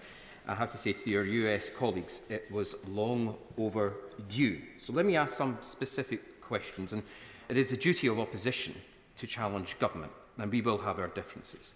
Now, with no increase in borrowing or debt, the implication is for deeper cuts to other public services, because if the government has assumed a baseline with spend frozen in cash terms as of GDP, as I think alluded to the Shadow Defence Secretary, that comes nowhere near £75 billion. Now, as myself coming from a services family, I wonder if the Secretary of State will commit to direct increase in spend on accommodation, training and recruitment as part of this proposal, given that we're at a near Napoleonic decline on the front line and where we have pushed members of the armed forces into food banks and near penury. Now, the Secretary of State and I, of course, will disagree on the nuclear deterrent, but I do wonder if he can answer one specific point while he retains it. The nuclear enterprise has been exposed as unaffordable in its latest report by the NEO. So what assurances can the Secretary of State give the House that the nuclear deterrent will not continue to cannibalise the MOD budget and specifically the £75 billion that he has proposed today? Mr. Speaker, the first thing I should point out, actually, in the document that is in front of the House, that on page 20 in the annex, it actually describes the uplift in defence budget. We've headlined it as £75 billion. In fact, when you go through and you add up the individual year on year, it actually reaches £77 billion of expenditure. You can see exactly there how we'll get to it. Secondly, it is fully funded. In particular, and I know that the party opposite doesn't like the idea, but we're going to remove 72,000 civil servants from the system, not because we don't think they're good people, and fortunately, with low unemployment, we know they'll be gainfully employed elsewhere, but because we want to get back to the size of the civil service that we had before COVID, before it expanded greatly, and we see no reason to continue to run a civil service with 70,000 additional people each year when that money could be going into the defence of the realm. He asks about our commitment to armed forces and personnel and their families and accommodation. He may have missed it in my statement, but I mentioned £4 billion over this period that we'll now be investing thanks to this big uplift in their accommodation and conditions. And he'll be aware, I think, that last year there were a lot of problems with leaks and boilers not being fixed for considerable periods of time. There haven't been those stories this year because we've got on top of that with £400 million and making sure the contractors are doing their job. And as he rightly says, we have our differences on things like nuclear deterrence. But I have to say, if there's something that benefits Scotland in particular, I would suggest that what goes on at Faslane, the extraordinary high-quality jobs that produces, and the proud part they play in this nation's defence. Sir Julian Lewis, Chair of this Committee. Thank you, Mr. Speaker. The main reason why this welcome uplift has come when it has been because of Russia's aggression against Ukraine. So does the Secretary of State agree with me that if Russia and Putin are seen to fail in Ukraine, then the threat to NATO will be put back for at least a generation? Conversely, if they succeed, the threat to NATO will intensify. So will he do everything he can to persuade our allies, and especially certain parts of the United States political new establishment, that the success of Ukraine is essential for the peace of Europe and indeed the peace of the world? All right, honourable friends, absolutely right. Although this is £75 billion, and although it takes our budget to 2.5% of GDP, this is a fraction of what it would cost if Putin were successful in Ukraine. There is no chance he would stop there, none. And others would look at this, autocrats elsewhere, and they would exploit the idea that all you have to do is outweight the West, and we'll get bored of it, some form of attention deficit, and we'll give up defending the things that we said we would never stop defending. And that, in the end, would cost us all a huge amount more. Kevin Jones. Can I first of all congratulate the Secretary of State on his stellar Used Car Salesman Act, which we've come to get used to. But can I, on the 26th of March this year, he appeared before the Defence Select Committee along with officials. His Strategic Finance Director confirmed that next year, when you take Ukraine funding out of the budget, the defence budget falls. So can he tell the House how he reconciles that fact, confirmed by his own officials, with his claim today and the Prime Minister's yesterday of putting this country on a war footing? Well, I'm really sorry that the honourable gentleman cheapens what is a very, very important discussion about the defence of the realm with such a ridiculous remark. We all come here in the spirit to discuss these things in a manner which I think is important given the subject issue. He mentions and asks the question about Ukraine. Look, Ukraine is part of what our armed forces and this country are having to deal with. And we don't ask America to strip out their help to Ukraine in the same way as we didn't ask them to strip out their help to Afghanistan or ours or Iraq or ours, because it is part of our core defence budget. And yesterday, and I didn't mention this in my statement, and perhaps on this basis, the honourable gentleman may be forgiven, right honourable, may be forgiven, because we also said yesterday that our enhanced amount of money to Ukraine isn't now just for this year. We are going to carry on doing that every single year into the future. So yes, it is part of our core expense. Francois. Thank you, Mr. Speaker. Can I commend the Secretary of State for obtaining this massive £75 billion increase in defence, which theoretically would actually allow us to buy 20 new Queen Elizabeth-class aircraft carriers. At the risk of upsetting our excellent First Sea Lord, we're not likely to do that, but we are putting our defence industry on a war footing. So can we do the concomitant thing and create a war reserve of equipment with older Typhoons, older warships and older armoured vehicles, so that if we had to fight at short notice, we have enough equipment to do it, and so we can tell our adversaries when we say civis pacem parabellum, we actually mean it. Can I thank my right honourable friend for his words, but not just for that, but for his constant campaigning on this subject. Those of us who've been subject to him in a select committee know that he knows his facts, knows what he's talking about, and has done as much as anybody to ensure that this uplift is happening. I can confirm to the House we won't be using the £75 billion for 20 new aircraft carriers. He mentions an interesting point about what we could do with the older equipment. I have to say to my right honourable friend, right now I'm much more minded to send that equipment to Ukraine, and that's why yesterday I pulled together the biggest package of donation to date in this now into the third-year war of equipment to Ukraine. I think for the time being we'll be sending it in the easterly direction. Thank you, Mr. Speaker. Can I ask the Secretary of State what he believes a war footing is? Very simply, actually, and Ukraine has taught a lot to the world about this. When it comes to doing things like producing sufficient munitions to restock the Ukrainians, it's very difficult to do that instantaneously, in fact impossible. And so you've got this global competition for 155s or for missiles, and what we want to do is make sure that our own industrial defence estate is able to produce those things by telling them they're on a war footing, by putting £75 billion more in, and critically, by naming the date by which we'll get there, we put that industry on that war footing. Mr. Speaker, can I commend my right honourable friend for his stalwart stubbornness in getting this raise, so important raise, in defence spending, and I congratulate him. He and I both know, actually, that a lot more money is needed, but this is a step in the right direction.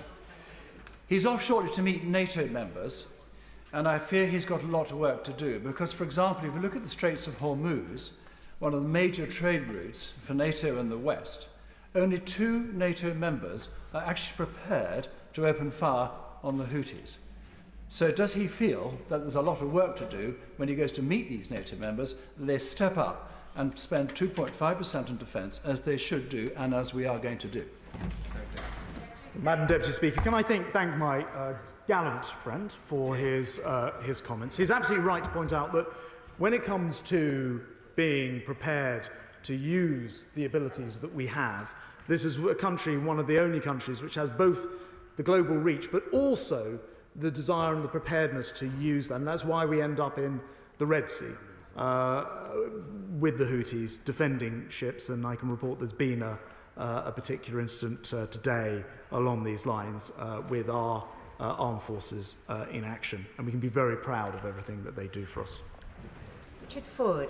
Thank you, Madam Deputy Speaker. And on behalf of the Liberal Democrats, may I welcome this statement about increased defence spending, albeit that it is about a time 6 years hence, rather than being specific about funding in the intervening years. There are 18 of 32 NATO members that are still not spending even 2% of GDP, including France, Spain and Italy. Encouraging them to spend more isn't so much about fairness, it's about helping to persuade sceptics in the United States that North America should remain engaged in Europe. Leverage with the NATO members at the summit in July is too late. What additional commitments did he and others in government obtain from allies before announcing the 2030 pledge? Well, Madam Deputy Speaker, first of all, I can assure the honourable gentleman that this actually starts this year. The £500 million is this year's budget. We've opted to give that money directly to Ukraine in addition to the money that we're gifting to them, bringing us to £3 billion in total. Secondly, I'd very gently point out, I don't think I've ever heard the Lib Dem benches arguing for more defence spending, but I welcome them strongly to this cause. I agree with him entirely that 2%, which we ourselves set back in 2014, is no longer the baseline that we should be working to. I'd also gently point out to him that the reason that Trident and in particular the subs have taken some time to replace was a small period in coalition when we couldn't get our Lib Dem partners to agree to get on with the job. Sir Bernard Jenkins.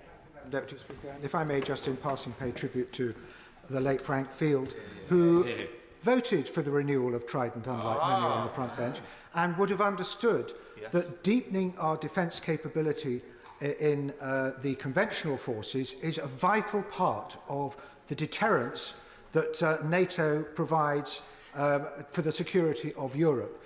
And I commend my right honourable friend and the government for leading the way on this and setting the example by leadership. Can I thank my right honourable friend and actually also add my condolences to those others in the House this afternoon, to Frank Field, who was a great statesman, had really, really innovative ideas about welfare reform, which it took this government to actually enact, and is a great loss to us all. And I agree with him entirely about the leadership in NATO. Getting to 2.5%, I was talking to the NATO Secretary General about this yesterday. We must make sure that this is the new level at which people operate. And if they did, if everyone joined us at 2.5%, then there'd be £135 billion per annum more in the collective NATO budget. It would make a huge difference. Dame Nia Griffith. Thank you very much indeed, Madam Deputy Speaker. Well, Labour is absolutely committed to reaching 2.5%, and we very much welcome the additional £500 million for Ukraine. But time is absolutely of the essence. So what is the Secretary of State doing to speed up the delivery of those much-needed military supplies to the front line in Ukraine? Good question. I very warmly welcome the Honourable Lady's comments, and I very much hope that her front bench, who haven't attached the timeline that she urges to this, are listening closely to her. In terms of delivery of those items to the front line, we will be extremely fast in a matter of days into weeks on delivering quite a lot of the items that we have outlined in a very extensive package yesterday. They do come into a lot of different forms, and some, by their physical nature, will take longer to deliver than others. But that delivery you can expect in the next few days into weeks. David Mandel. Welcome my right honourable friend's announcement and indeed the decision finally made in the United States. Can my right honourable friend confirm that investment will not just go into tech, but will go into the logistic and warehousing and background facilities here in the UK, such as at MOD Longtown, a very important employer for my constituency, to ensure that our frontline forces have the best supplied kit that they could possibly have? My right honourable friend can absolutely have that reassurance. In fact, one of the things we know is that in order to run a really lethal and effective armed forces, the support is actually extraordinarily important. So, yes, he absolutely has my guarantee of that. Emma Hardy. Thank you, Madam Deputy Speaker. Since 2010, the government, with their Liberal Democrat partners, have missed recruitment targets every year, with the Times warning that the Army could fall to 70,000 full-time equivalents. What is the Defence Secretary doing to ensure that those who wish to serve and defend our country are not put off by the broken recruitment system? Well, the Honourable Lady will be very pleased to hear that at the beginning of this year, in January, and then reflected in February as well, we had an 8-year high in applications for the Army, reflected also through the other services. I do agree we need to be much more effective at getting people who've applied, made the application, to getting right the way through the system. It takes too long. I think it's too disparate, people having to come for an initial interview, go away, come back for a medical. Why not do all those things at once? But other things are really helping as well. There was a nearly 10% pay increase for the lesser paid members of our armed forces this last year. That, I think, has helped with recruitment. And then, of course, people seeing our armed forces in so much action has also helped. But I agree, and my right honourable friend is spending a lot of time ensuring that we do make sure that the many recommendations, I think 67, in the Hawthorne-Waite review are put in place as quickly as possible. Bias Elwood. Thank you, Madam Deputy Speaker. I think I join many voices that have for some time called for an increase in defence spending, so we very much welcome this. And I think privately the Defence Secretary has been hoping this day would come as well. So congratulations to the work he has done behind the scenes to ensure this funding is secured. State-on-state conflict has returned in Europe. The world is more dangerous, more contested, more polarised. Could he expand a little the consequences to UK security and to the UK economy if Russia wins? And before rushing in to spend these increased funds, could he recognise the need to consider the full spectrum of threats and warfare that we face so money is wisely spent? Well, my right honourable and gallant friend has been a very important part of ensuring that we've got to today. I hadn't realised I'd been keeping my own desire to reach this quite so secret as he describes. He is also correct that the implication of Russia winning this war would be absolutely horrendous. The costs would make the costs of, for example, what this country had to put up with COVID seem small by comparison to what could then happen if other autocratic states decide to take a chunk of other people's land, which could have direct impact on our own economy, and therefore it is absolutely right. This is not, in my view, money that we're spending. This is money that we are investing in our own security to make sure that Russia and other despotic leaders like Putin never think they can try it on with us. We will be investing it extremely wisely in many of the programmes that he and other members across this House are already familiar with, as well as innovative new areas like the Dragonfire. Drew Hendry. Thank you, Deputy Speaker. And can we first of all thank the urgent support for Ukraine? Thank you for the urgent support for Ukraine. It's much needed just now.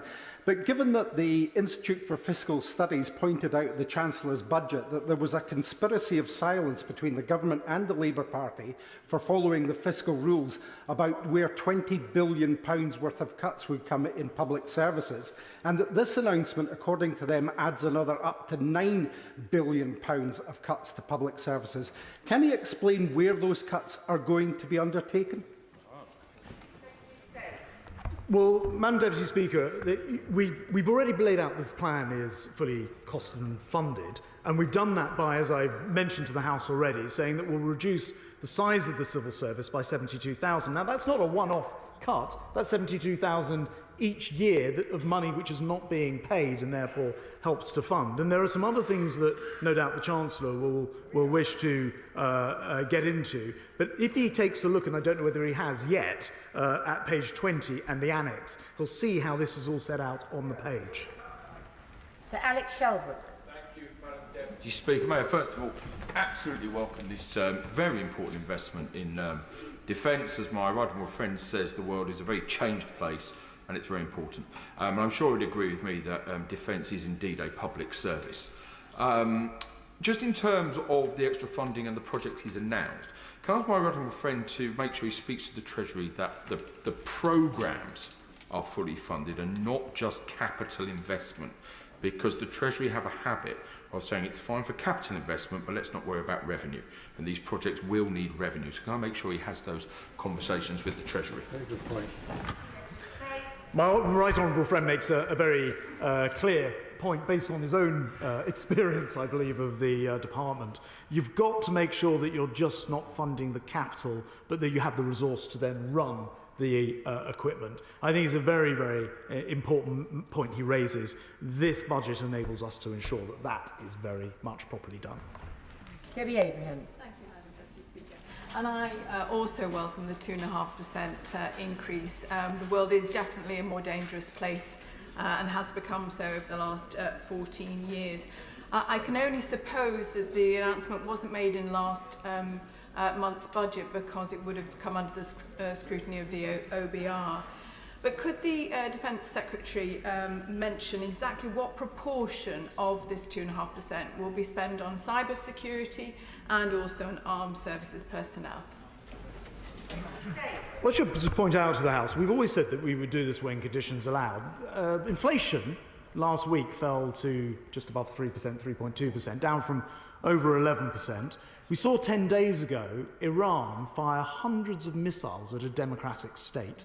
We were involved in part in their collective defence. And I think it is therefore to say both the world is showing itself to be even more dangerous, and we have reached the point where we are seeing growth back in the economy, inflation falling, and now is a right time to do this. She asked a very specific point actually about the sums which will go into, for example, cyber or perhaps into space. I don't have those figures on me. I'd be very happy to write to her with a sort of overview, because I think it will take a bit of collation to work out exactly what that would mean from the existing budget, not in no small part because quite a lot of what happens in STRATCOM, so Strategic Command, which covers those areas, crosses over into other parts of the armed forces, so it's not quite a simple question to answer.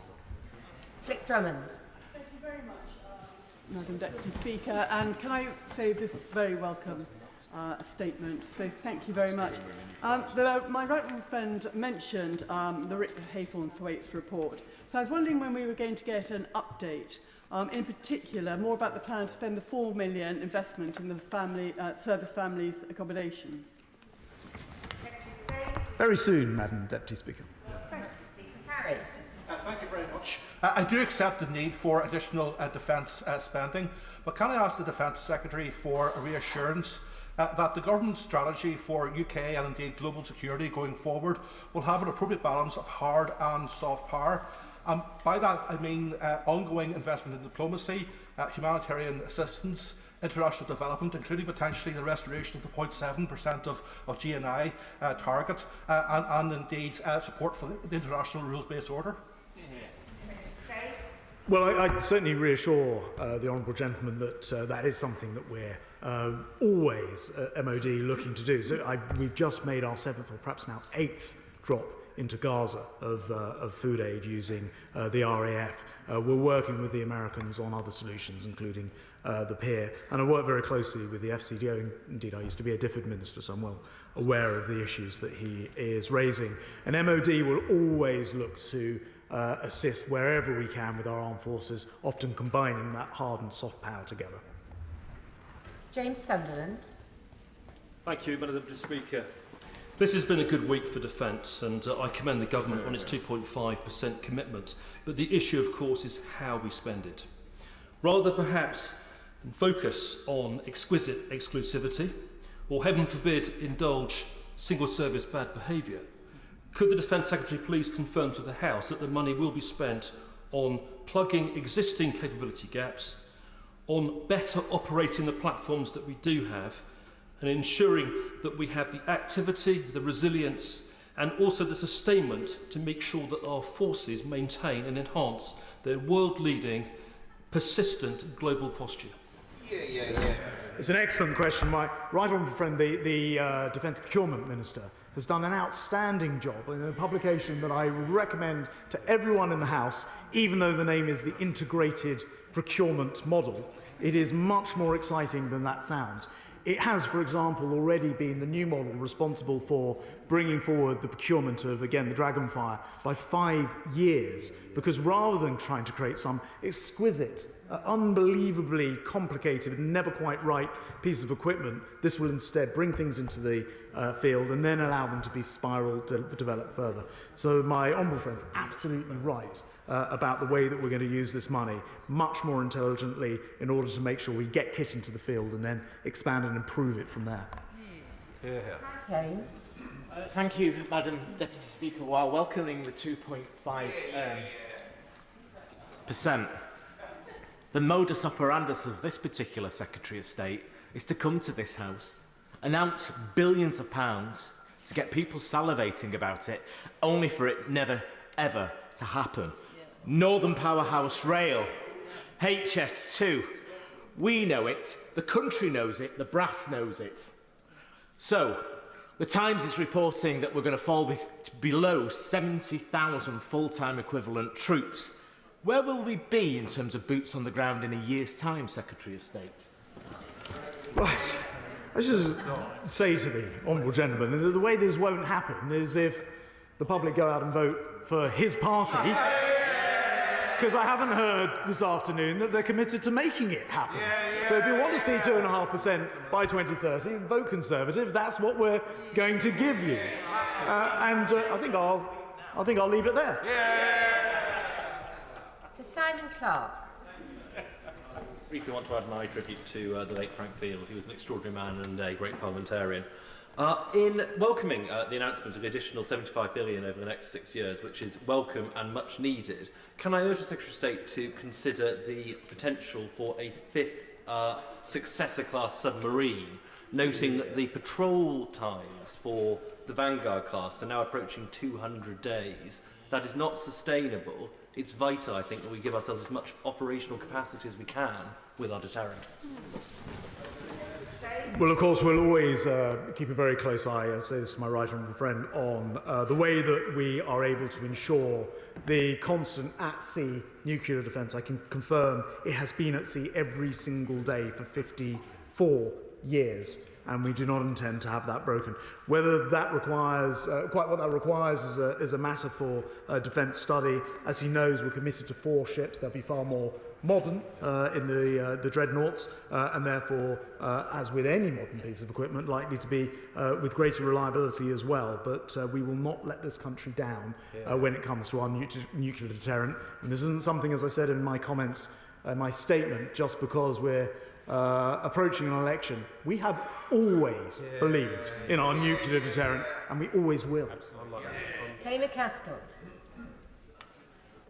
Thank you, Madam Deputy Speaker. Even Winston Churchill recognised that modern conflicts are fought by peoples, not by armies. Hence why the NHS and the welfare state were the genesis and formed from World War II. Yet now, while military spending is increasing, public services are collapsing. Is it not as important now to wage war on poverty on home as it is to prepare for war abroad? And if there requires to be an increase in the military and defence expenditure, surely that should come from the cancellation of the failed Trident project that is impoverishing the military services, rather than from public services. Why should the people pay for their wars? I quite literally, Madam Deputy Speaker, could not disagree with the honourable gentleman any more strongly.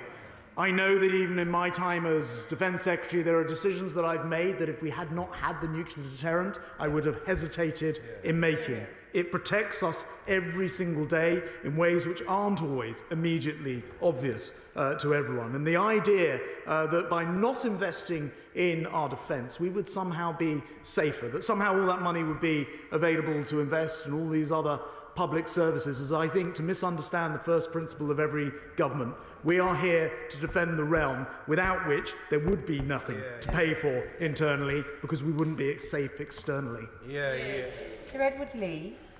In the 1930s, a wise government ensured that RAF airfields were upgraded and improved, and that saved us from extinction in 1940. Well, if we are to be on a war footing, will the Secretary of State remind the Home Office that it is their duty to maintain the best runway in Europe, 10,000 feet long, at RAF Scampton, instead of letting it rot at present? And if they're incapable of doing it, will they hand it over to Scampton Holdings as soon as possible, as we've argued for 15 months, so it can be used, improved, and be available for a future emergency? Well, my right honourable friend is speaking to the converted as a keen pilot. I agree with him entirely, and in fact, it usually works the other way around, but I will offer him a meeting so that we can discuss RAF Scampton and its long-term future rather than the short-term in more detail. Jane Kitchen. Thank you, Madam Deputy Speaker. Coming from a naval family, it is important to me that Labour are also wanting to reach 2.5%. Our ambition is no less than the government. The Defence Secretary has said that this defence spending increase will be funded in part by big cuts in the civil servants. So, how much of this cut will be in the MOD civilian workforce, and will the RFA be exempt? Well, firstly, can I welcome the Honourable Lady's support for this package, for the 2.5%, and gently suggest that conversations with her own front bench would be important at this point, in the interest of national security, that both sides sign up to 2.5% by a deadline, which we note this afternoon has not happened. She asked a specific question about the reduction. It would be 10,000 reduction by 2028 in the MOD. Just to be clear, this is from about 60,000 to 50,000. I personally believe that is exactly the right thing to do. If that is helping to pay for our brave men and women in the armed forces out in the country, less bureaucracy and more action, I think that's a good thing. Yeah. Mark Pritchard.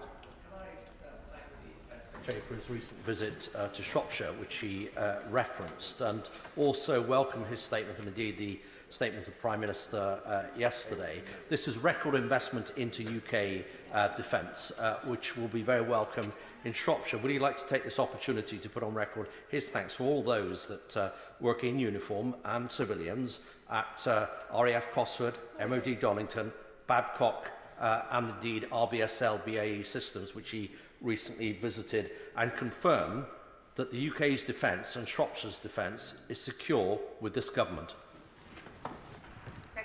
Well, I warmly join my right honourable friend in sending exactly that message. As he says, just last week, I was up at looking at the Challenger 3 coming off the production line, the first prototypes, in his patch, and my only regret was that I wasn't able to see him at the same time. Deirdre Brock. Deputy Speaker, my written questions this week uncovered another worrying increase in nuclear safety events at nuclear weapon sites in 2023, with the first Category A safety breach in 15 years at Fast Lane and the highest number of Category B incidents since 2006. Category A incidents defined as those that had an actual or high potential for radioactive release to the environment in breach of safety limits. A former chief advisor to a Prime Minister described the existing nuclear stock as rotting and a dangerous disaster. Can he tell us how much of this extra spend will go towards ensuring existing nuclear sites, at the very least, don't deteriorate further, threatening the health and safety of armed forces staff and surrounding populations? Well, I'm pleased to report to the Honourable Lady that our defence, and particularly when it comes to our nuclear estate, standards are extremely high. Whenever an issue is found, it is properly and thoroughly investigated. Again, she's right to say that it's very important that we continue to invest in that. So, again, this money is good news. Obviously, every bit helps, and we want to make sure that it's being spent appropriately. As it so happens, we do appropriately fund the nuclear estate, but this will help to make sure that that is put well beyond doubt. James Gray. This very welcome announcement of a no-strings-attached, guaranteed move to 2.5% of GDP sends a very, very powerful message indeed to two groups of people. First of all, our NATO partners, and secondly, to our adversaries around the world. But would the Secretary of State not agree with me that that powerful message is undermined by what I can only describe as the mealy-mouthed response of the front benches, both the Labour and Liberal Democrat and Scott Nat front benches this afternoon? If they will not support what we are doing, what sort of message does that send to Putin and to other enemies? Surely what we don't want now is cross-party consensus on this. It has to be 2.5%, and Labour has to side with us on it. Madam Deputy Speaker, I could not agree with my honourable friend more. Sarah Jones. Thank you, Madam Deputy Speaker. Can I just take this opportunity to pay tribute to the reservists based in Croydon, who among many roles have been in Estonia helping to keep us all safe. Labour wants to reach 2.5%, but my friend, the Shadow Defence Secretary, asked why there is no budget line or fully funded plans for this announcement. And this appears to be a bit of a pattern across government. Only yesterday, I learnt that a £1 billion announcement made about carbon capture and storage several years ago still appears nowhere on a Treasury budget line. If the government plays so fast and loose with our public funding, how on earth is the Secretary of State going to deliver the economic stability on which our defence spending relies? Well, I really encourage the Honourable Lady, and in fact all of the benches opposite, to have a closer look at what we announced yesterday, because this is a fully funded announcement. We've explained where the money is going to come from. We've set out in tables that you can go and read, Madam Deputy Speaker, the funding for the £75 billion. Now, there is a choice, and it is true that choice exists, that I know the front bench needs to talk not only to their backbenchers about, because they won't agree with increasing to 2.5% by 2030, but unfortunately, many of them within their front benches as well, 11 in particular. Those will be the ones who have voted against Trident, some of whom wanted to leave our nuclear deterrent behind and possibly even leave NATO as well. But on this side of the House, I can say we are entirely united in the idea of spending 2.5%, setting a date for it now, setting out how that spending is going to work, and making the choices to get there. Ruth Edwards. Thank you, Madam Deputy Speaker. I strongly welcome this investment, which rightly recognises the increasingly unstable world in which we're operating. Many of our military capabilities are, of course, powered by advanced semiconductors, and recent years have shown how fragile these supply chains can be. So could the Secretary of State set out what the government is doing to develop alliances, strong alliances, focused on securing our supply of this vital component? My honourable friend's absolutely right. Indeed, in another role as Business Secretary, I took the decision personally on Newport wafer fab, and it very much highlighted to me the importance of our own supply chain for advanced semiconductors, particularly now in the defence realm as well. As one of the reasons why in this plan that we published yesterday, we've committed to a new level of 5% of R&D for defence, to make sure that we are both researching, developing, and then through the expansion of the military capability, the industrial base, producing as well the things that we need for our armed forces. Ashley Dalton. Thank you, Madam Deputy Speaker.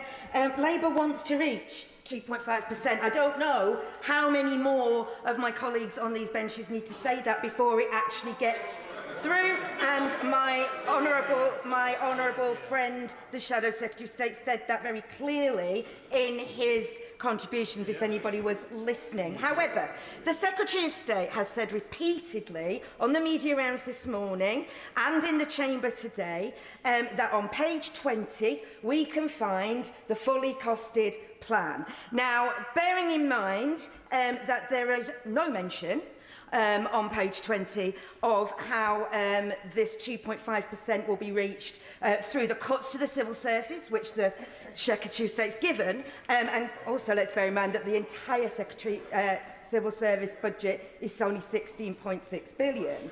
Where is the fully funded plan? Because it is not on page 20. Madam Deputy Speaker, the Honourable Lady once again asserts, as if you just asserted often enough, and I wrote down what she said, that their side, she says, wants to reach 2.5%. You can't just assert it. You have to actually will the means to get there, and I did not hear that from the front bench this morning. They did not say that in response to the announcement yesterday. Now, as in all normal cases, and particularly through spending reviews, the Treasury will set out all of the numbers going forward, but the fact of the matter is, the figures published yesterday show £75 billion more being spent, actually 77 billion, being spent from this year through to the end of the decade, in part paid for by 72,000 civil servants being removed from the system so we get back to where we were before COVID. Now if Labour doesn't want to follow that particular approach, they have another one they could follow, but she can't just assert that they agree without actually explaining how they're doing. In the Register of Members' Interests, I also warmly welcome this increase to 2.5% of defence spending, and I congratulate my right honourable friend and the Prime Minister on the leadership role they're providing to NATO. Could he elaborate a little bit more on the balance of where this extra money will go in terms of meeting the existing challenges in the equipment plan and introducing innovative new capability through the new procurement model that he was commending to the House earlier? The real approach here will be to make sure that we are both ensuring that we're delivering the things that we've already said that we'll deliver in a changing world where we have, the threat of Iran, the threat of Russia, a much more assertive China, a nuclear armed North Korea. we're making sure that in those circumstances we adjust our programme to make sure it does what is required. And the new innovations, as I think you will have gathered from my comments about 5% being spent on R&D, are very, very important to us. I can see how now, in an asymmetric war situation, you can end up with the entire Black Sea fleet, Russia's Black Sea fleet, being made inoperative by a navy, Ukraine's, who have no fleet at all, a ghost fleet. And so we do need to look at the way that we do all of that, and this money will be used wisely in that context. Jim Shannon. Deputy Speaker, can I first of all thank the Secretary of State and the Prime Minister as well, and our government for their clear commitment to the 2.5%. And also can I also thank him for the commitment of extra £500 million of aid for Ukraine. Really, really important. I think our Secretary of State and our government is setting the target for the rest of NATO to follow, and I hope that they will do that. I welcome very much the news of the increase in defence spending, which is something that my party, the Democratic Unionist Party, and myself have pushed for. But how much of the increase will be feet on the ground, and how much will be enhanced cyber security? Thank you so much.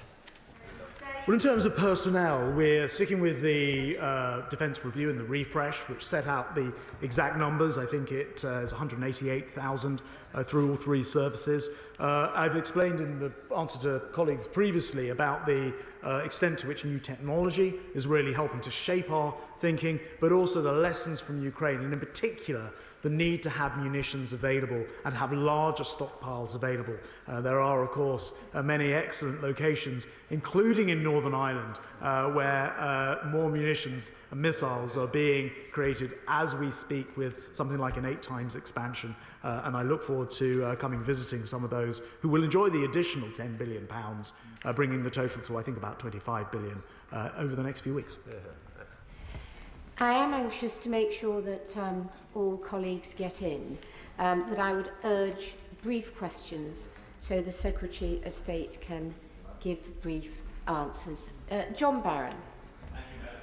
Deputy Speaker, and my right honourable friend will know from PMQs that as chair of the 1922 Defence Committee, this whole party welcomes this announcement. But can I suggest to him that a message from the government, would carry so much greater resonance globally if the official opposition could also sign up to it? I can assure him, as a former member of the armed forces, that actually when the country is speaking as a whole, official opposition and government together, that carries a much greater weight for the good of the country internationally. My gallant friend's absolutely right. We've seen how that has worked with Ukraine, and I'm sorry it's not working today with the 2.5% and the timeline to get there. I'm afraid it does once again prove that this country's safety is really in the right hands when Conservatives are in power. Peter McCartney. Thank you, Madam Deputy Speaker. Can I just echo the words of the Secretary-General of NATO, Jens Stoltenberg, yesterday, who, after this defence spending announcement, said, yet again, the United Kingdom was leading by example. In terms of the £500 million support package for Ukraine, and having seen the awful pictures of missile attacks on Ukrainian cities, including the destruction of the TV tower in Kharkiv in the past 48 hours, can my right honourable friend confirm that the much-needed ammunition and missile systems will be over in Ukraine as soon as possible to aid their fight against Russian aggression? My honourable friend's absolutely right, both about what the Secretary-General said, that we are leading NATO in this regard, but also about the absolute importance of us being there for Ukraine. We cannot afford for this war to be lost. It won't be lost. And I can also confirm to him that there's a comprehensive list of the items that we'll now be supplying that I'll make sure he receives. Thank you, Madam Deputy Speaker. It was widely reported some months ago that my right honourable friend, along with the Secretary of State for Levelling Up, had written to the Prime Minister setting out their concerns about the future of Scunthorpe's blast furnaces. For all the reasons he has stated today, this is more important than ever. So can I commend him for his foresight prior to his current role? And can I ask that he will consider the importance of good quality British-made steel in our nation's defence capabilities? Well, I well remember the pretty much constant lobbying from my honourable friend. She's a great champion for her steelworks, and of course her comments about the importance of British steel being used in British defence is taken on board. Madam Deputy Speaker, the statement today absolutely answers the widespread assessments of the increase of risk in the world, and we should all be grateful for that. Could my right honourable friend confirm that he, the Foreign Secretary and the Prime Minister are also discussing with our European partners in NATO their contributions, and could he let the House know how important this is both to the current US administration and any future ones' commitment to NATO as well? Lastly, does he agree with me that innovation from the private sector, like Roke, which has recently opened an office in Gloucester, is going to be an important part of our defence procurement?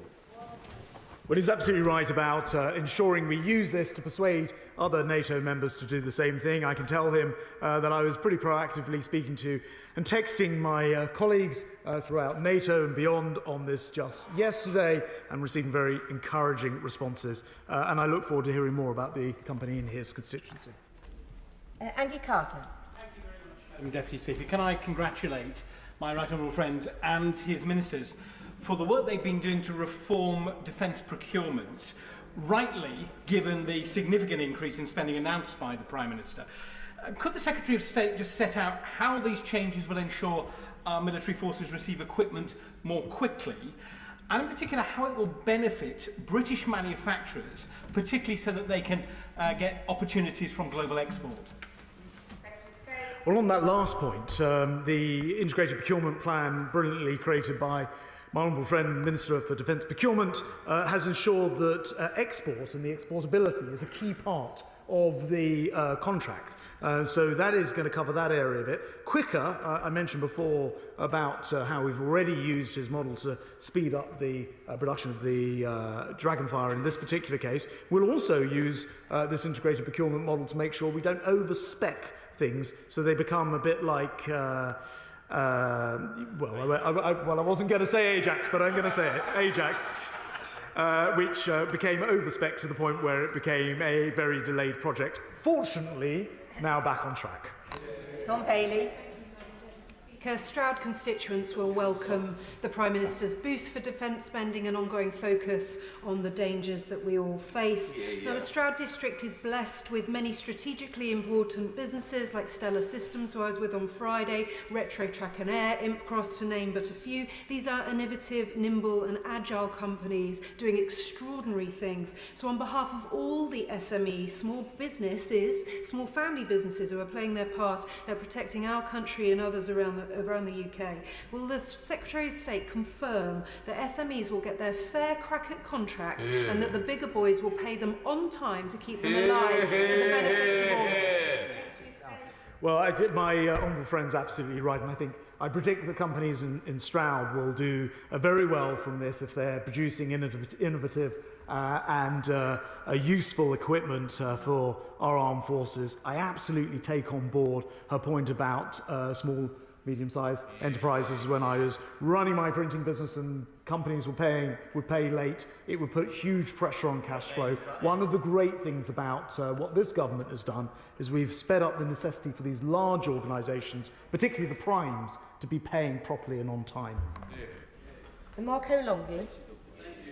Madam Deputy Speaker, the £75 billion investment, it's a great announcement today, Secretary of State, and does he agree with me that this sends a very clear signal to our brave armed forces that it is this side of the House that backs them, that it sends a signal to the country that it is this side of the House that backs defence of the realm, and it sends a very clear signal to our supply chain up and down the country, such as the many that I know in my constituency of Dudley, that we back their job security. But it also, Mr. Secretary of State, I believe, exposes that side for having no plan at all for defence.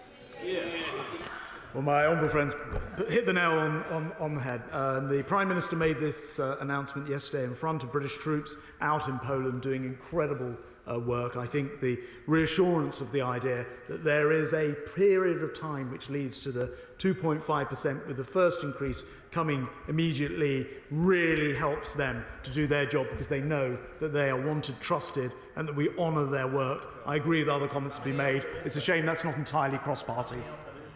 Stevenson. Madam Deputy Speaker, I warmly welcome this announcement. The Secretary of State was kind enough to call in on me in Wolverhampton North East last week, and I spoke about the importance of aerospace to my local economy with companies like HS Marsden, Collins and Moog Aerospace. How can he ensure that those companies benefit from the highly skilled, well-paid jobs that this uplift in spending will bring? And does he agree with me that industry needs that certainty of cross-party agreement in order to make those investments, and the Labour Party needs to step up? Yeah. Very much enjoyed my visit to her constituency, and she was indeed telling me about the defence companies that are so vibrant in her area, and I think the future looks incredibly bright for them, given the amount that we're investing, given that defence is typically an extremely well-paid profession with enormous ability for new apprentices and graduates in particular to be recruited, and so I think her constituents will be very happy about this announcement. Neil Hudson. I congratulate the Prime Minister and the Secretary of State for this very welcome announcement of increased defence spending to 2.5% and for the leadership on funding and support for Ukraine. For the sake of freedom, democracy and global safety, it is so important that Ukraine prevails. Yeah. This announcement shows that it's our Conservative government that will protect our nation and stand with our allies in the face of increasing international threats. Can the Secretary of State confirm that this sensible linear increase in funding on defence will help our defence industry in parallel to ramp up production, meaning that our armed forces will be supported, capable and resilient to be able to keep us and our allies safe? I absolutely can confirm that, and one of the features of the way that we've done this is to create a straight line from next year to 2030 to make sure that industrial capacity can ramp up with certainty behind it. So I'm very pleased to confirm the answer is yes. Danny Kruger. Madam Deputy Speaker, the Chief of the Defence Staff from Estonia was in Salisbury Plain in my constituency last week, and he told us that his country has 40,000 men and women in their army reserve ready at 24 hours notice to serve. I call that being on a war footing, considering they have a population 50 times smaller than ours. I'm not proposing we try and replicate that proportionally. That would mean a 2 million strong reserve. But will he give consideration to using some of this money to boosting our very important reserves?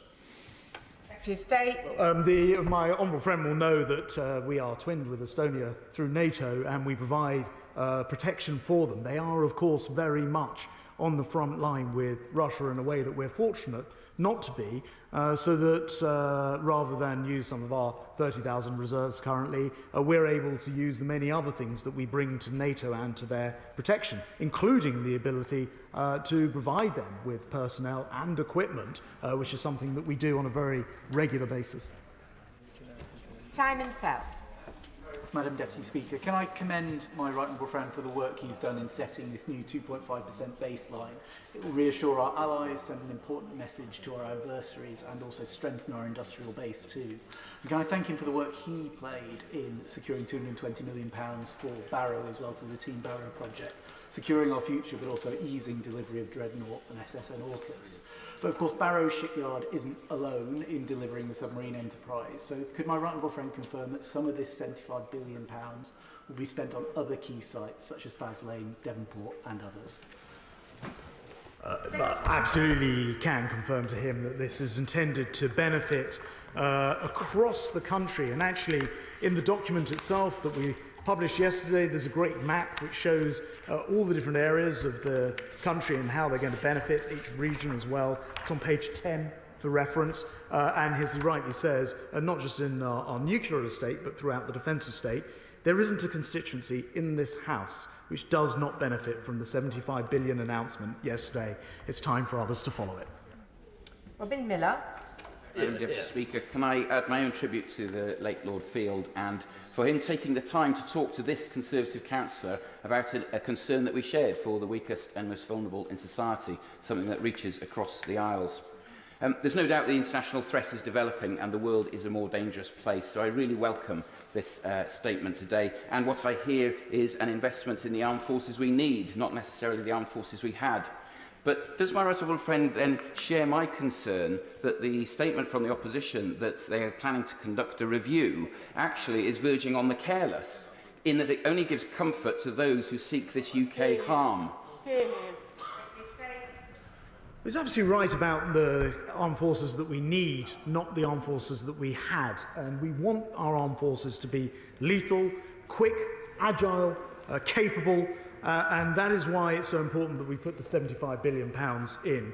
But he's also right to point out that to now have yet another review is simply to invite chaos and delay exactly the time our adversaries are looking at us and looking for us to get on with the job of delivering this 2.5%, or rather they're hoping we don't, and I'm afraid it rather plays into our adversaries' hands not to do this.